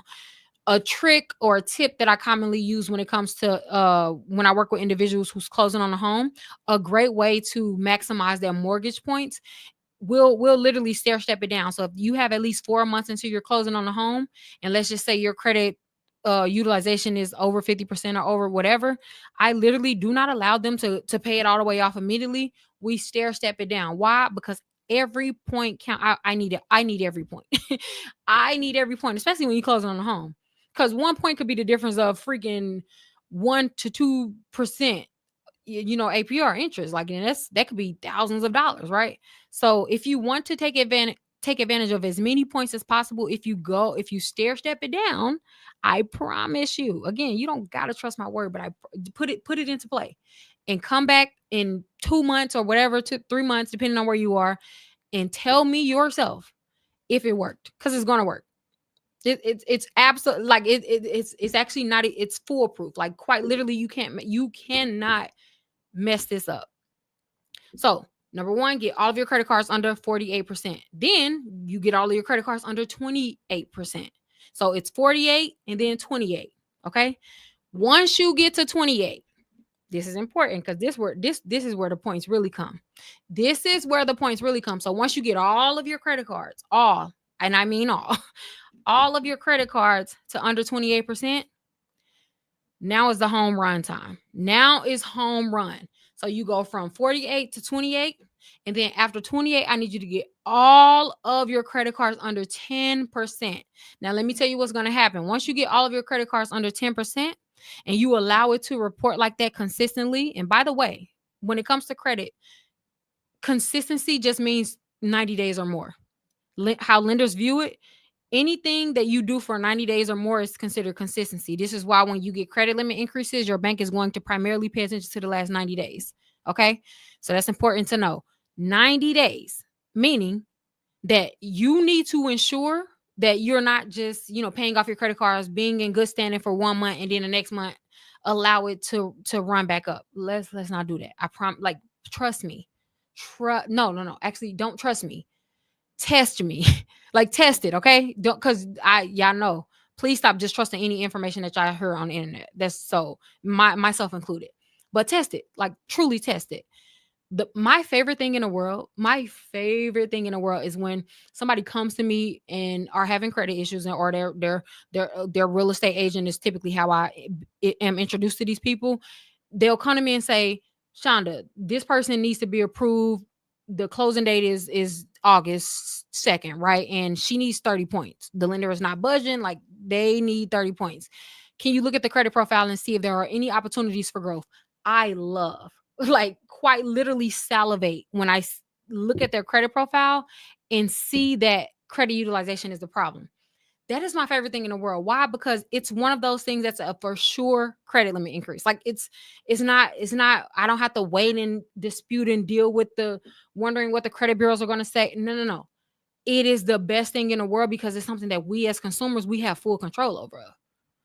It don't matter. Nothing else matters. If you actually go by these guidelines, your credit score will increase. Why? Because it goes directly to how our credit scores are broken down, to how our credit points are allotted. Okay. Um. So what was I about to say? Okay. So yeah. So 48%, 28%, and then get all of your credit cards under 10%. And let me tell you the cherry on top. Once you get all of your credit cards under 10%, double back that next month. Double back that next month and report under 3% and then apply for whatever credit card you want to apply for and see don't you get approved. But you have to stair step it down how I just stated. So if you go from 50 to 1%, that actually, yes, you're going to gain points. I want to be clear. You're going to gain points. But lenders are not going to be impressed by that. Why? Because no lender cares about what you can do. No lender cares about balloon payments, right? It's the same principle of, you have a loan, you pay it off, your credit score is going to drop. Why? Because we're not rewarded for paying off debt. Unfortunately, it's just how our credit system is set up. We're not your credit score doesn't grow by how well you pay off debt. Your credit score grows by how well you manage debt. Manage. The only way that you can manage that is if you show over the course of a consistent 3 months or more how you manage credit. So if you teeter totter down according to these thresholds, your FICO score, the algorithm of how our FICOs are given out, is going to reward you for that, because now you're building consistency. Now your credit, your utilization is consistently declining. I'm gonna tell you. Oh, somebody just said it. That's so crazy. I was just about to say another thing that I do, and I don't recommend this to anyone who can't trust themselves or like aren't really responsible. So I want to be like careful with recommending certain things. But another like tip that I do when somebody, for example, needs 20 points or whatever, if we have a few months to spare, and maybe they're already reporting a low utilization, so there's no opportunity there in order to build points. Literally what we would do is I tell them, hey, next month what I need you to do is report I need you to report a 51%. They like, what, why would you need, why are you telling me to report a 51% and I already got a 7% utilization and that's good? I've been working really hard to pay off my credit cards. Why the heck would I report a 51%? And I'm like, I know this sounds absolutely crazy, but what we're going to do is this. We're going to work our way down so that you can go back basically and get all of the points that you missed out on, and it'll after you're done paying get off and paying it according to schedule, you will have ended up with a higher credit score than you initially started with, because you took advantage of teetering your credit report down. Our credit reports work on trends, but again, don't do that if you don't understand what I'm saying. And again, I will provide clarification, but I don't want to mess nobody up from closing. Like, that's important. So again, 48%, all of your credit card needs to be under 48%, then 28%, and then under 10%, and then under 3%. And then if you have not gotten a credit limit increase, I need you to apply for a credit limit increase after you report that under 3%. Apply for a credit limit increase on all of your current credit cards and let me know how it turns out. All right. So what I was talking about, what I was mentioning earlier, this is the credit profile that I was talking about, guys. So screenshot this as well. Ice break. Do y'all see the new FICO 8 scoring Capital One was reporting under TransUnion? So our newest version of our credit score is actually FICO 10T. So FICO 8 has been out since 2003, I want to say. And that's the most widely used version of our credit score. But FICO 10T is actually the newest one. And what's interesting about that is it's for the first time ever, they're going to include trended data in our credit report. So if you're a credit cousin, this is not going this you gonna love this update, because we've been really big on credit utilization and ensuring that you report under 10%. Now you're rewarded for consistently reporting a low utilization. So it's trends. FICO 10T stands for trends. So literally they're going to look back over the course of 2 years on everyone's credit profile. Your lenders have access now to the last 2 years of history on every account that you have. We've never given them this much access and information to our credit reports. Right. So wait, I want to make that make sense, because I didn't explain it. As of right now, if your lender is going to pull your FICO A score, what they're going to see is like a snapshot of where your credit currently stands today. So they're going to see all of your accounts that's on your credit reports. They're going to see the balances that you are reporting, the dates on how long that account has been open and all of that, and the current utilization. It's a snapshot. It's literally just still, right? However, now for the first time ever under FICO 10T, they're not only going to see what the status of your current accounts, they're literally going to see a history of 2 years for every account that you have on your credit report. So if you're only reporting low utilization at the time of the application, but for the last 2 years you've been reporting high utilization or all over the place, that's going to affect you more now than ever. Y'all got it? So this is what I was talking about when I said this is the credit profile that if you don't have a check by each one of these boxes having at least 4 open primary accounts, 2 of them being credit cards, 1 being a long-term installment, 1 being a short-term installment, and keeping your utilization under 10%, you don't have good credit. Even if you have $800 credit score. I mean a 800 credit score, you don't have good credit. There's no such thing in good credit being solely based on your credit score. That is a fallacy that they've sold us that we've bought into for years. Lenders don't care about your credit score. They will change it in a minute. They do not care. They do not care. They do not care. Y'all don't have it. What? Hold on. I thought y'all had it this whole time. I thought y'all told me y'all had it. Child. Let me try again.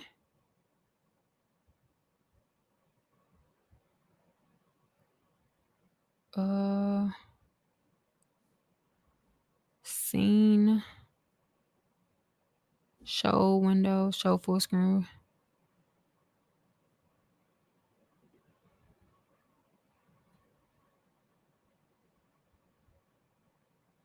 Can y'all see it now? I wish they would show me like what's showing, like what you guys are seeing. I feel like that's the only, unless I probably haven't figured it out yet. So let me not complain. It's on YouTube, but hold on, I do want to figure this out with OBS though, because it's something that I want to start using. Sync offset. What does sync offset mean? Time it takes between sound occurring. Oh, monitor off. Oh wait, I think I just got it. Do you guys see it now?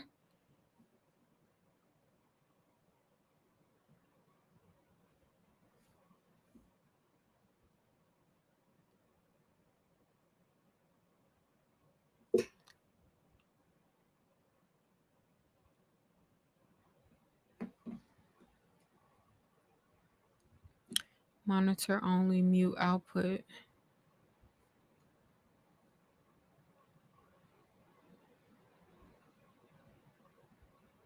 The echo's gone, but we can see.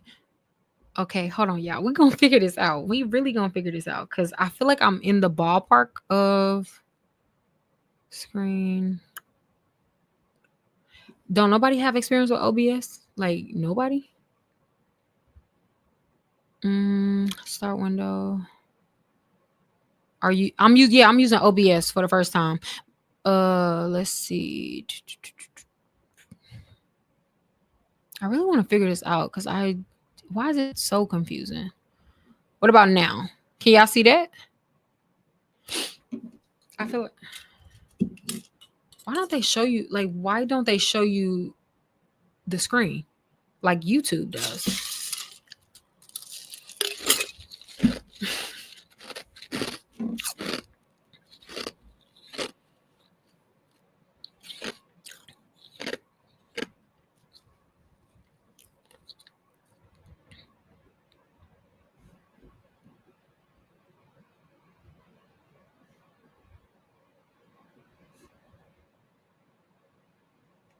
Show full screen here. Show windows with empty names. Yes. Yes. Okay, wait. No, seriously though. I actually must figure this out tonight or I will not sleep well. Scroll up a little. to be quite, I don't even know what are y'all looking at? I don't even know what y'all looking at. Scroll up a little.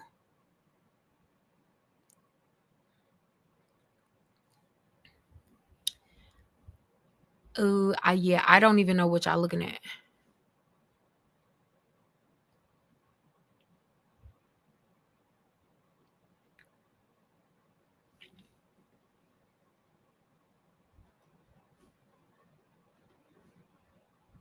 We only see the words in yellow. Oh, we're getting somewhere. Hold on. Hold on. Hold on.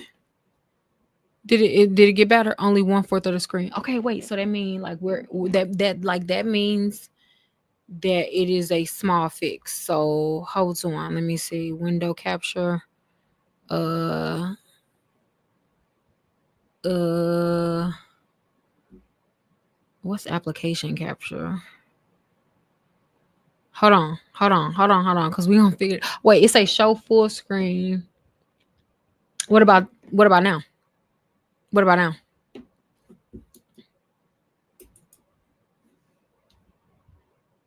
We see Canva, but only half. Still,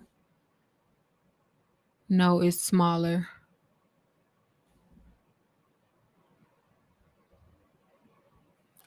Okay, so y'all see Canva. What the freak? Not even half. Show window. Hmm.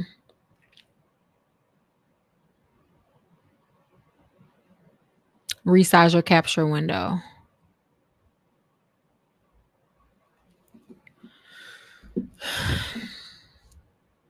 Screen capture.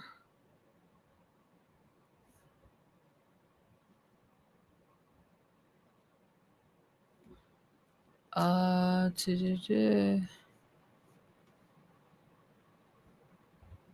may have to zoom out in the browser. Okay. Let's see. Show windows with empty name. Show. I'm just clicking stuff at this point. We can't see past the green check marks. I want to see how it looks. Shout out to y'all that's helping me though. Click on presenter. Okay, let's see if I can make it full screen.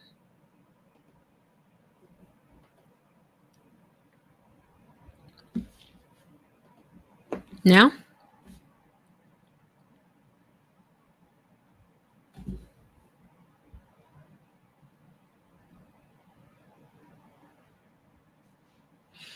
Why are they making it so difficult? 2/3. So that's better. If I make it smaller, I wonder.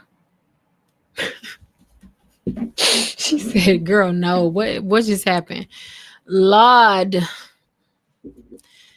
Jesus, help, help." Let's see.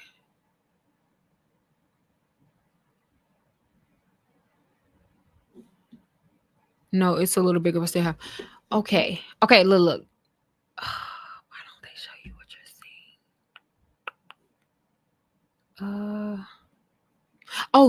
seeing? Layout editor maybe. Add tab. Hold on. I think we may have figured it out for the second, third, fifth, 10th time. What the hell? What? Why would?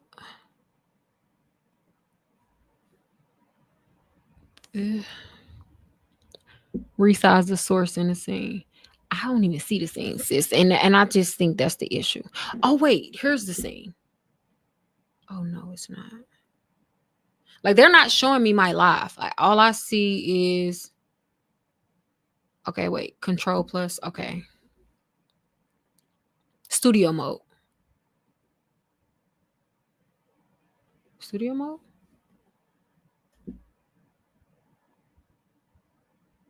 Oh wait. Okay. Screen disabled. Preview is disabled in performance. Oh, I see what y'all see now. I had it on. performance mode, whatever that means. So hold on. Okay. It is showing me that y'all are only seeing half the screen. So give me a second. I am doing it now. Hold on. I do see what y'all seeing now. It's like cut off. But how do I?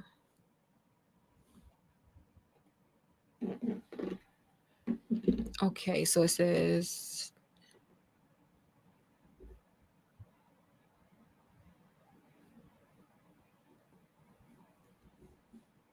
wait. Why is it not?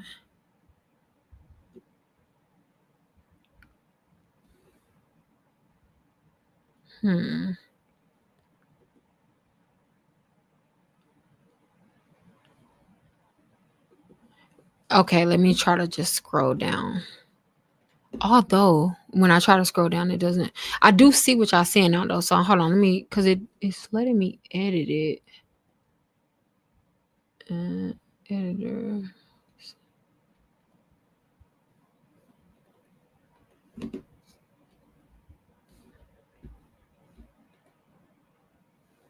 Mm-hmm.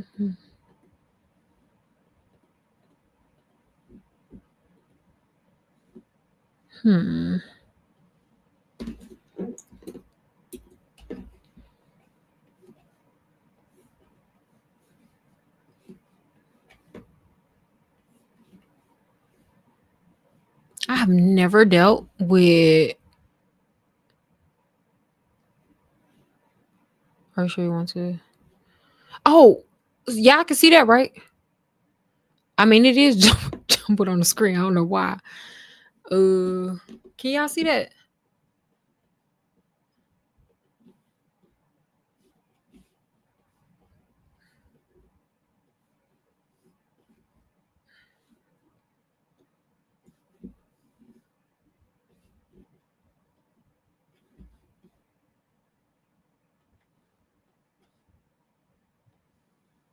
So this whole time, that's how y'all was looking at it? That's crazy.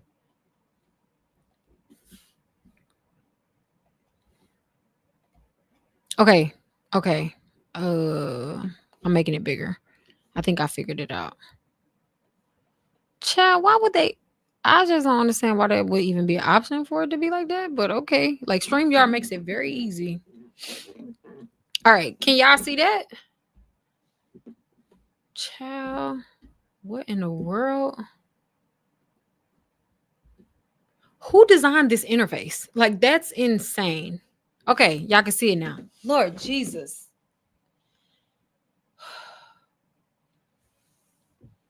Um.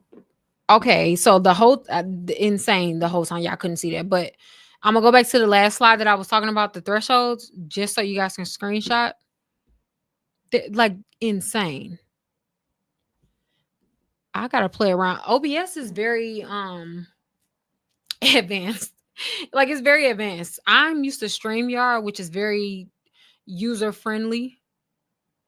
It's very intuitive. Like it's not much learning that needs to go on, but freaking OBS, this is like whoa.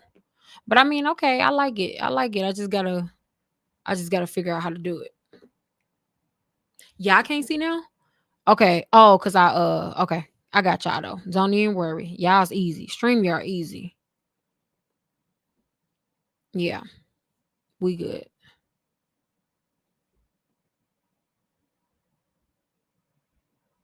On Canva do per.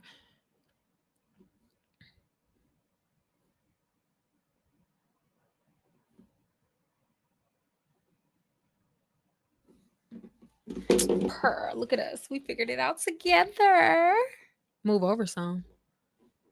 Like me physically. Oh, my screen. Okay. Like that. I got you. Period. We figured it out. Oh, I'm so proud. It's me talking for an hour though and didn't even know. Like that, like that's insane to me. But that's what I get for running my mouth and not listening to what y'all was saying.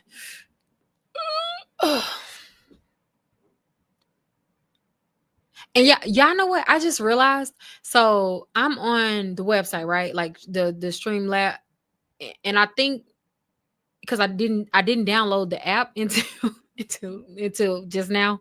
So yeah, that was slow of me. That was very slow of me. I know, period. Y'all did stick with me. I appreciate that. We gonna learn together. We gonna learn together. Can I repeat everything? Sister, it's late and I'm tired. But now that I figured it out though, I do want to do the live over, but like in a better way, but tomorrow. Cause I don't have the energy to start from the top today. But now that I got it figured out, child, we really can get into some things. Y'all did. Y'all really did. But okay, so look, real quick though, just to ensure that we're all on the same page and I'm not causing more confusion. Um, let me briefly. So these are the utilization thresholds that I was referring to. So meaning if you are typically used to reporting a 30% utilization on your credit card because maybe your bank recommended it, or well, whoever recommended it. What you don't know is of the 165 points that's allotted to us for credit utilization specifically, reporting a 30% only gives you access to about 75 to 85% of those points.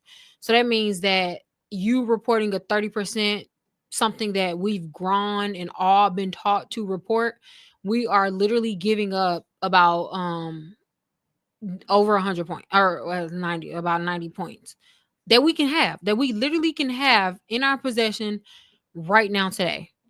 And the great thing about utilization though, that I didn't stress at first, is the great thing about the reason why I love it as well is it doesn't matter what else is on your credit profile. So even if you have collections, even if you have charged off accounts, repossessions, child support, it doesn't matter. Your utilization is only dependent on your credit card utilization. So I always tell people, instead of being so focused when you're trying to repair your credit, or when you're trying to improve your credit, rather, instead of being so focused on only repairing your credit, only disputing the accounts, what is actually going to move the needle and give you points and increase your improve your borrowing power, improve your credit applications, improve what you are actually qualified for, is building credit. Like, I cannot stress that enough. You could do more. Building credit can do more for your credit profile than deleting every single collection off your account, which is why I go on to my next point. Stop wasting your money paying people to repair your credit. Stop wasting your money to pay people to repair your credit. That money can be way better spent if you just pay down your utilization, or if you don't have a credit card, investing in a secure credit card. Oh, I didn't show y'all the list. I didn't show y'all the credit card list. That was the whole point of me freaking bringing this up.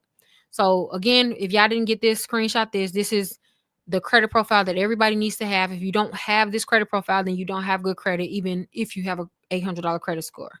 All right. If you can't get approved for a credit, where I'm at. If you can't get approved for a credit card and you're wondering like, why I can't ever get approved for a credit card, it's because you're applying for the wrong credit cards. Hold on.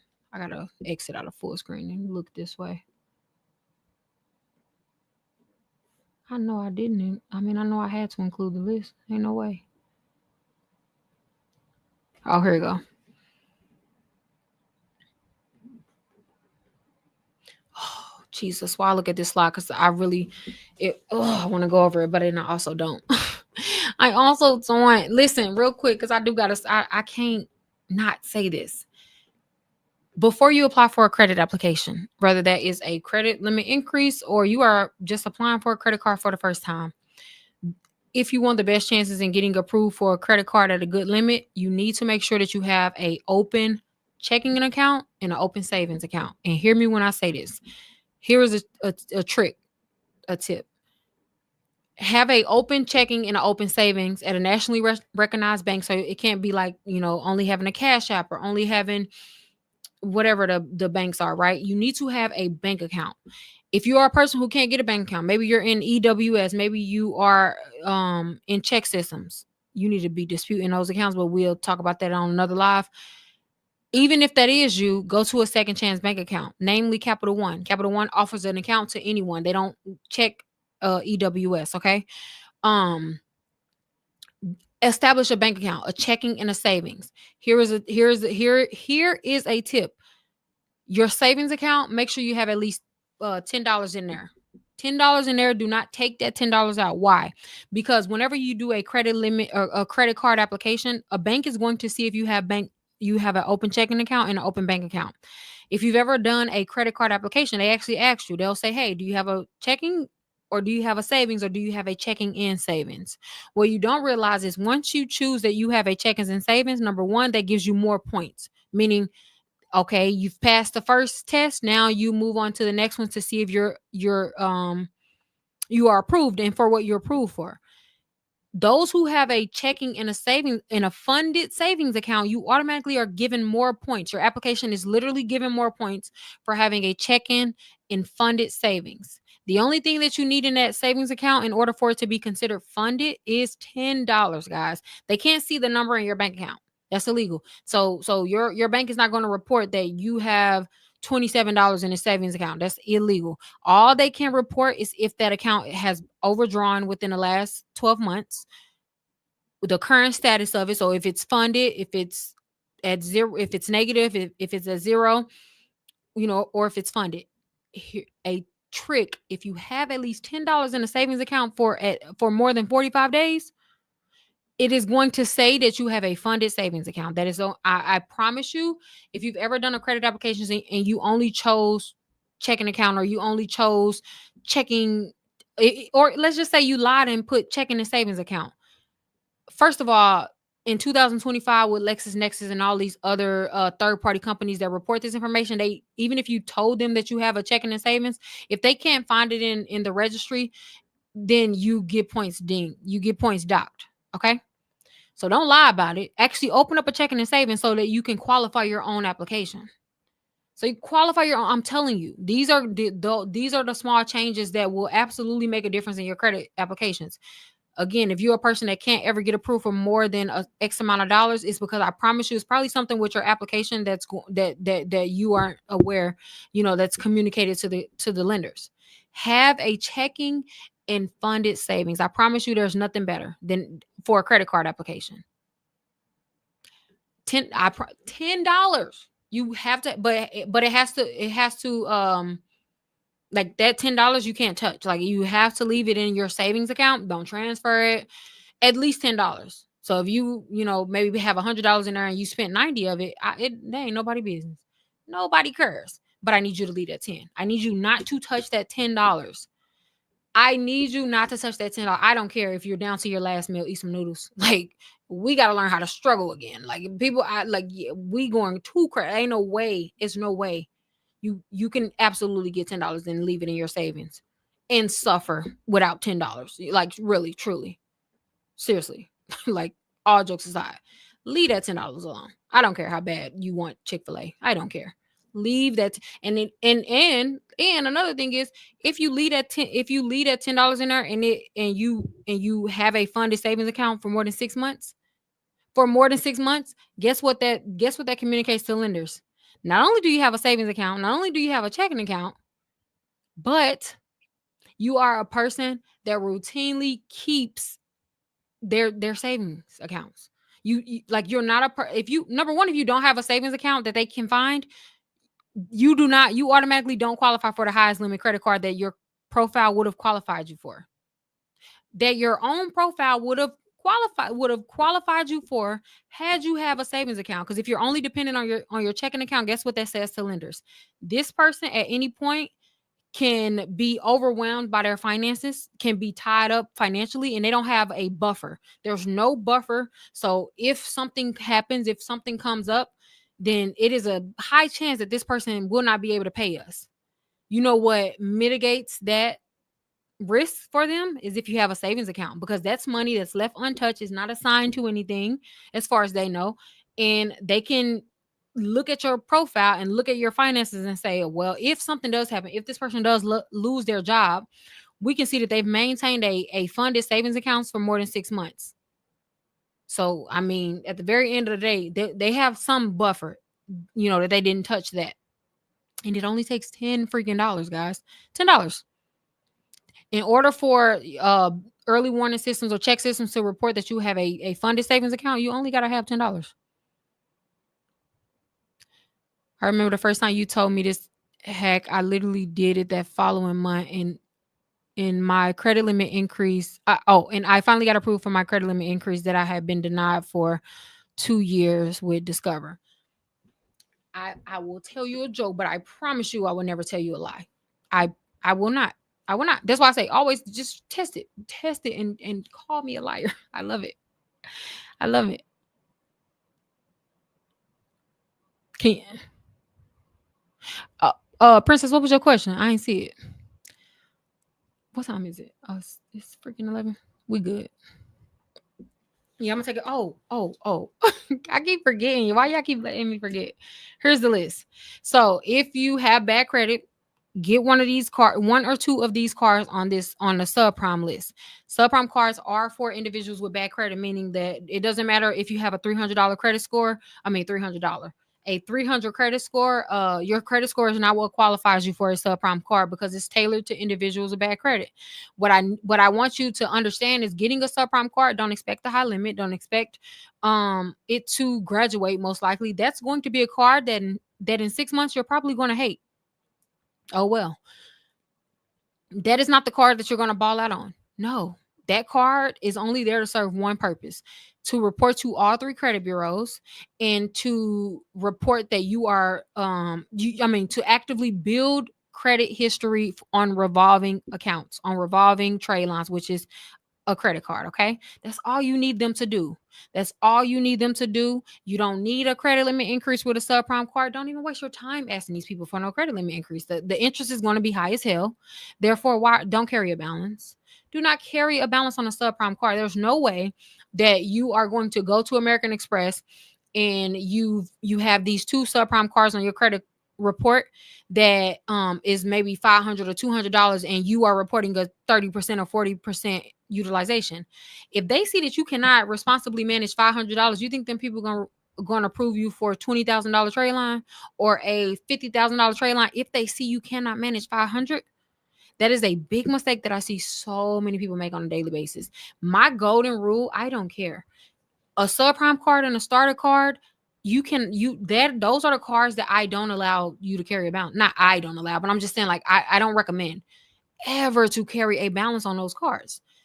The interest rate is sky high on those cards. Like the interest rate is insane on those cards for a reason. They're taking a risk on you. So if you have bad credit and they still approve you for whatever they approve you for, they're still taking a risk on you. There still is. It don't matter. You be the nicest person in America. They're still taking a risk on you. Right now, on to the next point. The starter card and the subprime cards do not get no more than two. So if you already have, let's just say, one of these cards, the max you can get is one more on the first two lists. On these, I don't know if y'all can see my cursor, but if you already have any card on the subprime in the subprime category or any card in the starter category, the max is two. There is no reason to get more than two starter cards. There's no reason to get more than two subprime cards. Why? Because we do not actually sustain our entire credit profile on low limit or low level credit cards. No, we use them for what they're there for, which is literally just to build history. And that's it. Like, that's it. You literally don't want anything else from these companies. I'm telling you, you're going to hate these cards in 6 months. And max a year. So are you saying we should close them? Great question. You can. Yes, you can close them. However, not until, so don't close any credit cards until you've gotten at least two mid-tier cards, until you've replaced them with mid-tier cards. And also, if you are going to close them, then a year is the max in which you need to have them open. There's no point in allowing them to continue to add credit age and build credit age for your credit profile. Because the longer you wait, the more it's going to hurt when you close those accounts. For example, let me give you a personal story. My first credit card that I've ever gotten approved for is the Open Sky credit card and like the Capital One Platinum. They both were secured. Still to this day, this was in college. Still to this day, I have both of those cards. I have both of those cards, and I don't believe that either one of the limit is over $500. Like, honestly, the limits just are whatever. I only have those cards still to this day because they are adding the most credit age to my credit profile. So of every account on my credit report, my $200 Capital One card is worth more than my unlimited American Express card, all of them. Then I have a personal credit card that's over 80,000. That $200 Capital One card is worth more than an $80,000 credit card. Why? Because that $200 credit card is adding. I'm 32. I got the card at like freaking 20. So it's adding 12. It's my longest standing primary trade line. So if I close this $200 little credit card or however much the limit is, then I lose all that history. Therefore, I'm stuck with them for life. I'm stuck with them. On an open sky, I pay an annual. I hate it. I hate it. I hate it. And every year I toss on like, should I just let this go? I don't want to lose that history. I don't want to lose that credit age. And yes, it's going to be like a temporary drop and eventually it's going to go back up, but I'm just still not willing to let it go. But the point is, those regardless of what I feel about it, that $200 credit limit is literally doing more for my profile than anything American Express, Chase, any of those banks has given me. Any put together, you can add all those credit cards together. Those are great. Those amazing rewards and benefits. They're still not doing more than that $200 credit card. They're still not doing more. Listen, the most valuable thing that you can have on your credit profile is an aged credit. It is an aged primary credit card. A credit card on your credit profile that's in your name, that's primary. That's that quite literally is the gift that keeps on giving, because every single time a credit card graduates to the next stage in terms of how old it is, it strengthens your credit profile every time. So when it comes to, I tell people all the time, never close your first credit card, ever. Don't ever close your first credit card. Now, your second and third one, whatever. Those are whatevers, right? So I always recommend that your first credit card is one without an annual fee. In a perfect world, do not use your first credit card as an annual fee. Don't. I'm telling you, that $200 credit card has, like when I apply for the American Expresses in the check, they're looking at, oh, she's had this credit card for X amount of years. That's more impressive than anything that I've done in the last X amount of years. An age credit card is the most beneficial account that you can have on your credit profile, because a credit card, unlike a loan, it doesn't have an end date. So theoretically speaking, you can keep a credit card open for life. And as long as you keep the account in right standing, and as long as the company is open, that card can be open for life. That card is going to probably be the reason, and should be the reason, that your kids start off with a 700 credit score. But you got to put the time in now. Keep that account active and open now. Do you know how valuable it is to cultivate a long-standing relationship with a financial institution? With a financial institution, it's different. It's different when you've cultivated this long-standing relationship. You use your card to its benefit. You build the history with the company. Then 8 years down the line, 5 years down the line, let's say you want to start a business and you need business funds. You need investors. You need to take out business loans. You don't think that American Express is looking at how you've dealt with their personal cards? I can tell you from experience, American Express is the only bank at first, when I was building, before I had business credit, before I had when I was just learning how to even run a business, my personal relationship with them, with American Express, has opened up a whole new lane for me to finance and borrow money in business at a low rate. With under a 700 credit score at that time. With under a $700 credit score, I was already getting business loans and business funding from American Express, and I didn't even have a $700 credit score. What I did have was an awesome credit profile that surpassed my credit score. What I did have was a cultivated relationship that I've been building with American Express at that time. Maybe at that time it was like, I don't know, like 4 or 5 years. It wasn't even that long. But the point is, it's the relationship and the timing that's worth way more than the amount. Like, I can care less what the limit is. I can say the limit, and that's only going to impress you. This is only going to impress other people. You know what I'm saying? Like that, in the real world, that ain't nothing. Like that, who cares? Credit is not impressive on its own. Like, I can care less if a person has a 300 credit score and an 850. None of that makes you a better person. I don't care if you have a $500 credit card or a 10,000 a $100,000 credit card.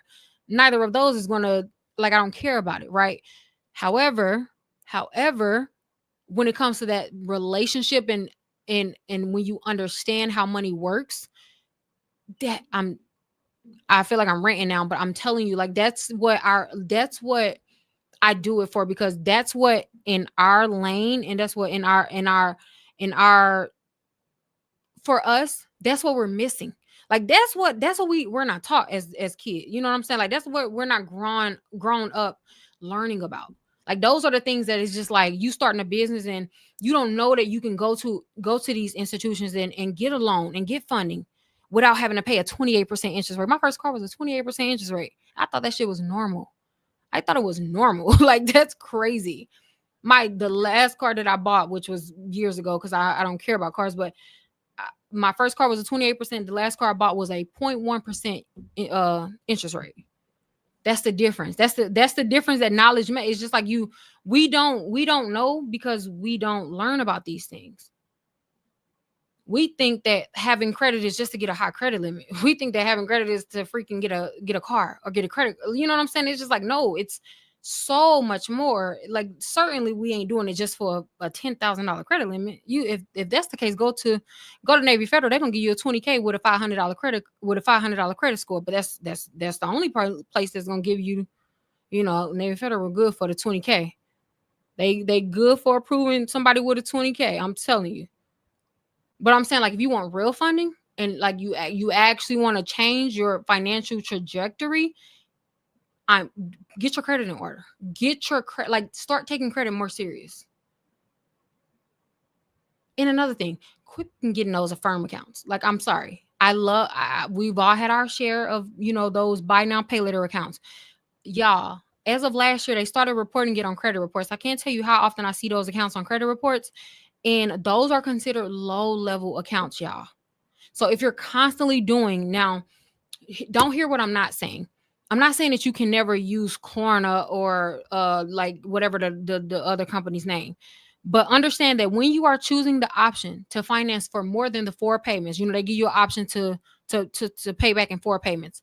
That's fine. That doesn't go on your credit report. By law, if it's not more than 6 months, it's not considered a installment. Okay.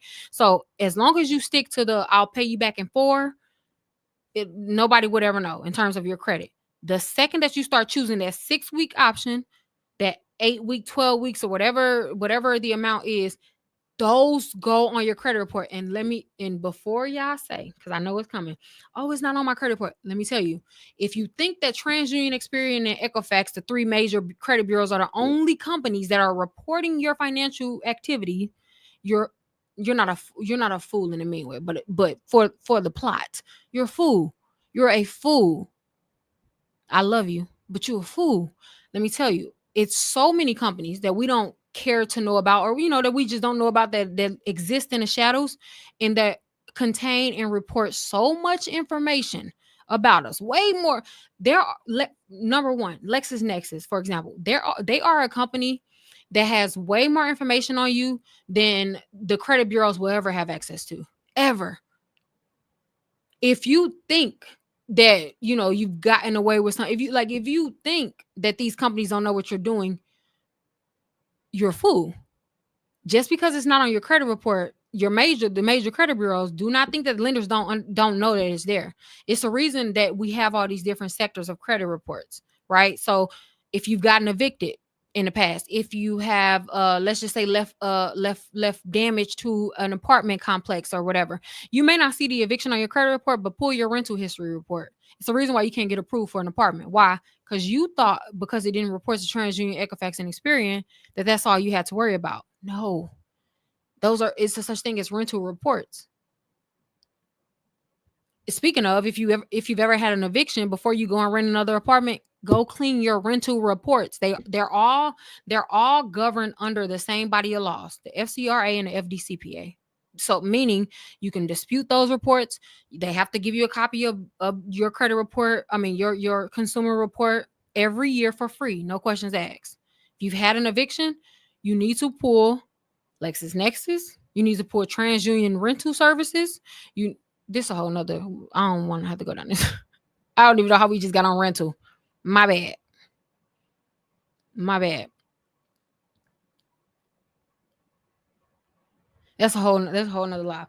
But again, don't think that just because it's not on a big three that your bank is not seeing that. Because whenever we apply for a credit card or we apply for an application, they will pull your credit report. But in addition to that, they're also pulling these predecessor reports. They're pulling these other reports as well. Legally. Legally. Legally.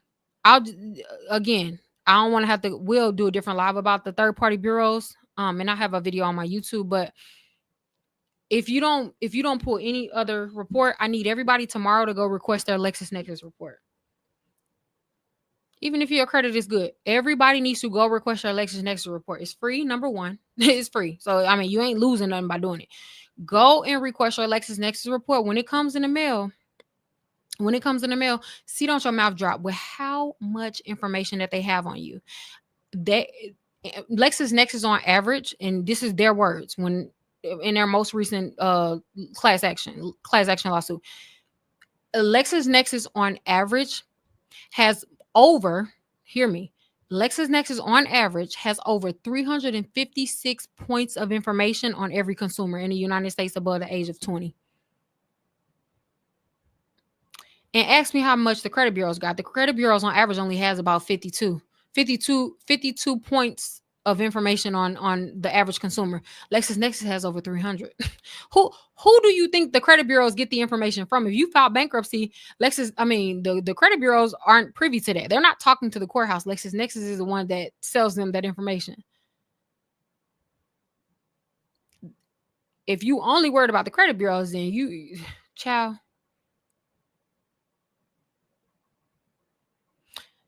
I requested my LexisNexis report, but I feel like I'm confused. I'm not sure what I'm disputing. I did a whole video on that. It's way too long to get into right now. I did a whole video that and it's free. It's on my YouTube. If you search, I'm gonna go to it because I don't be knowing the title.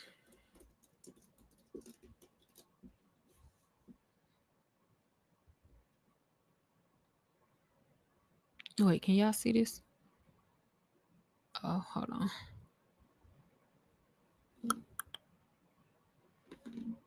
Oh, yeah, I can see it. Okay. So if you go to my YouTube, just Shonda Martin, where the screen at? I don't know where I did with the screen. If you go to,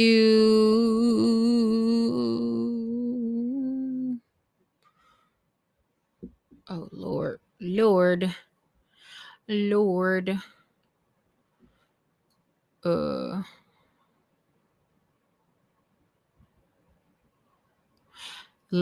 I think it says LexisNexis or something. Just search LexisNexis. Oh no, it's probably third party bureaus. Lord, I didn't spell that all wrong.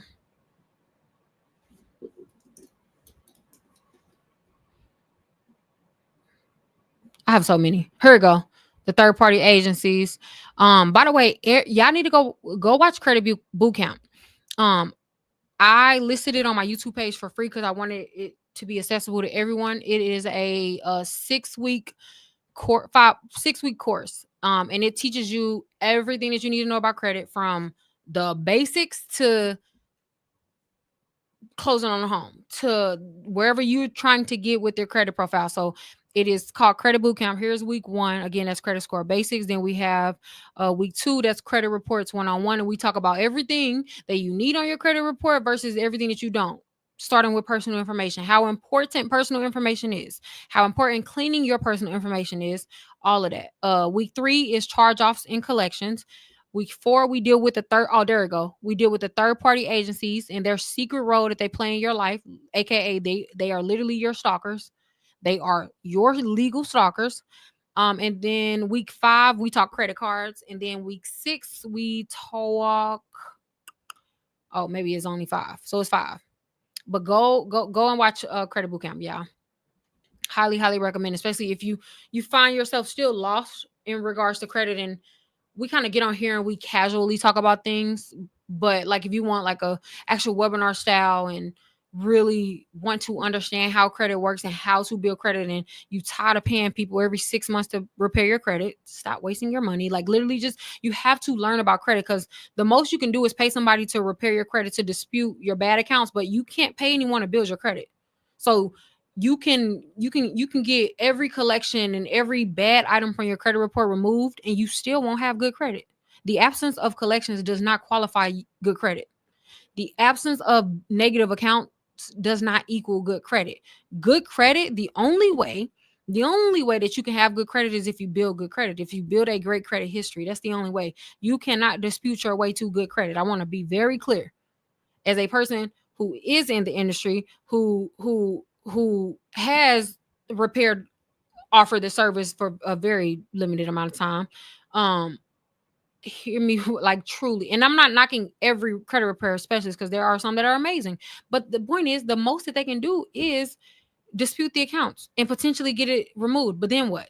An empty credit report is not a good report. You have to build credit. So if you find yourself constantly in a cycle of trying to dispute your credit, trying to figure out how credit works, you will perpetually be on that hamster wheel until you understand how how our credit profiles work, how credit is, like how to build credit. And not only that, what to do after you get the credit cards, for example, that's on the screen. Like what you gonna do when you get the credit cards? Do you understand that that's not the end of the road? That's just the beginning. Like once you get the credit cards, how do you grow that credit line? Like, how do you get a credit card from a $500 credit card to an $80,000 credit line? You know what I'm saying? Like, it's so important that we learn this, y'all. Like, man, like it is so important. It is so important. Yes, I'm gonna take a few more, and then I am going to call it quits for tonight. But then, tomorrow, actually, I'm gonna do a third party. I think. Oh, I didn't know I can do this. That's cool. Yeah, the live will be saved on YouTube. Mm-hmm. Wait, I lost the screen. What credit score did you start with? Where are you at now? When I first started caring about my credit, because when I first started caring about my credit and realized that it was bad, I had a 413, a 412, and a 423. And that was when I first was alerted that it was bad. I'm sure prior to that, I'm sure it was worse. But when I started understanding that, oh, this credit stuff is something that I need to pay attention to, it was at a 413, a 412, and a 423. My most recent credit scores was 807, 813, and then my highest one was 837. That was last month, but it went down 7 points because a difference in the balance. But yeah, but my first, I remember 412, 423, and 413. Beyond Finance, is that a reputable credit repair option? I have never heard of them, so I am not sure. Girl, you helped me fix my credit when I graduated nursing school. Credit score 810 and limits over 100K. And that's, shout out, who is that? Kanisha. Shout out to you. I'm telling you guys, when you build credit right, it's going there is fruit. There is fruit. There is fruit. Shout out to you. How do you grow from um I'm finna get, because I don't want to start a new like lesson or whatever. But if you go to my YouTube and watch week 3 of Credit Bootcamp, actually I talk about how to grow your credit line. What topic do y'all want me to talk about tomorrow? Because I want to stick to like a main topic. I was thinking of third party bureaus. For some reason, that's been on my mind a lot lately. Only because y'all probably don't care about paying attention to like the credit news, but like LexisNexis has been in the news lately, and also LCI. If you have a bankruptcy with TransUnion that was filed after November of 2018, it's a company that they were using, a third party company that they were using, that's been getting by basically on some illegal mess. I don't feel like going into it, but like they're in the news lately, and I've been like, oh, so also, if you have Discover, I'm sure you guys know this, but like Discover and TransUnion, I'm not TransUnion, Discover and Capital One has joined forces. If you have a collection with Discover, now is the time to challenge it properly. That's all I'll say. Now, like actually now, before next month, before the records are due to be consolidated, which is next month. Don't say I didn't warn you. If you have a collection with Discover, now, like tomorrow is the time. Yesterday is the time that you need to be challenging that record. You need to be challenging that collection for accuracy. That's all I'll say. Because Capital Discover is no longer accepting the disputes. Capital One is accepting the disputes. Capital One does not have access to the records until after July 7th. But you ain't heard from me. You ain't heard from me. Rental history. Okay, yeah, I can talk about rental history. Yep, that's perfect. We'll talk about rental history. For anyone who is in the market of, renting, maybe you had a pass. You know what I'm gonna do? Because rental is not gonna be that long. I'll do rental and banking because they kind of go hand in hand. And it's sort of the same information, but different companies. So what we're going to talk about tomorrow is these third party entities in which govern over our rental history and then our banking history. So if you cannot get a bank account, if you can't get approved for an apartment, if you had a bad history with an apartment, if you don't know if you've had, you know what I'm saying? Like if you just don't know, we'll talk about that tomorrow. I'll tell you exactly what you will need to do, what reports you need to pull. They're free. And also not only that, how to properly challenge those reports. How to properly challenge it, how to legally challenge those reports. Yeah. Discover is no longer managing their accounts. They've sold the full rights already. They merged to with Capital One, so they're no longer accepting disputes. I'm getting sleepy since they are changing over to Capital. Yeah, they already did it. They already did it. But between me and you, they Capital One can't get access to the records until the 7th. Capital One can't get access to the records until the 7th. And also, what's great about that is Capital One, I don't know if you guys noticed, but they only have a 14-day turnaround time when it comes to disputes. Anything after that, the credit bureaus, they have an agreement with the credit bureaus that means it's unanswered. So send it out tomorrow. Like, I'm no lie. Send it out ASAP. Send it out ASAP. More than likely, I don't want to make like a promise and it doesn't happen. I want to be careful with my words, but yeah, let me just not.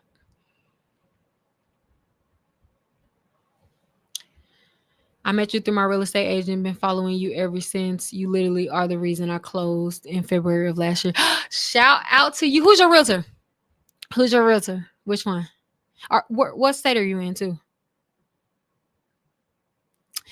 I love that. Shout out to you.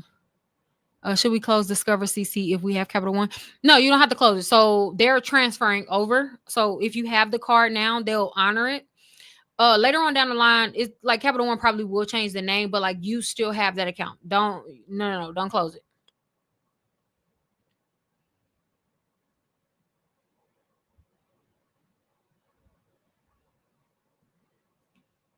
Ooh, I'm getting sleepy, y'all.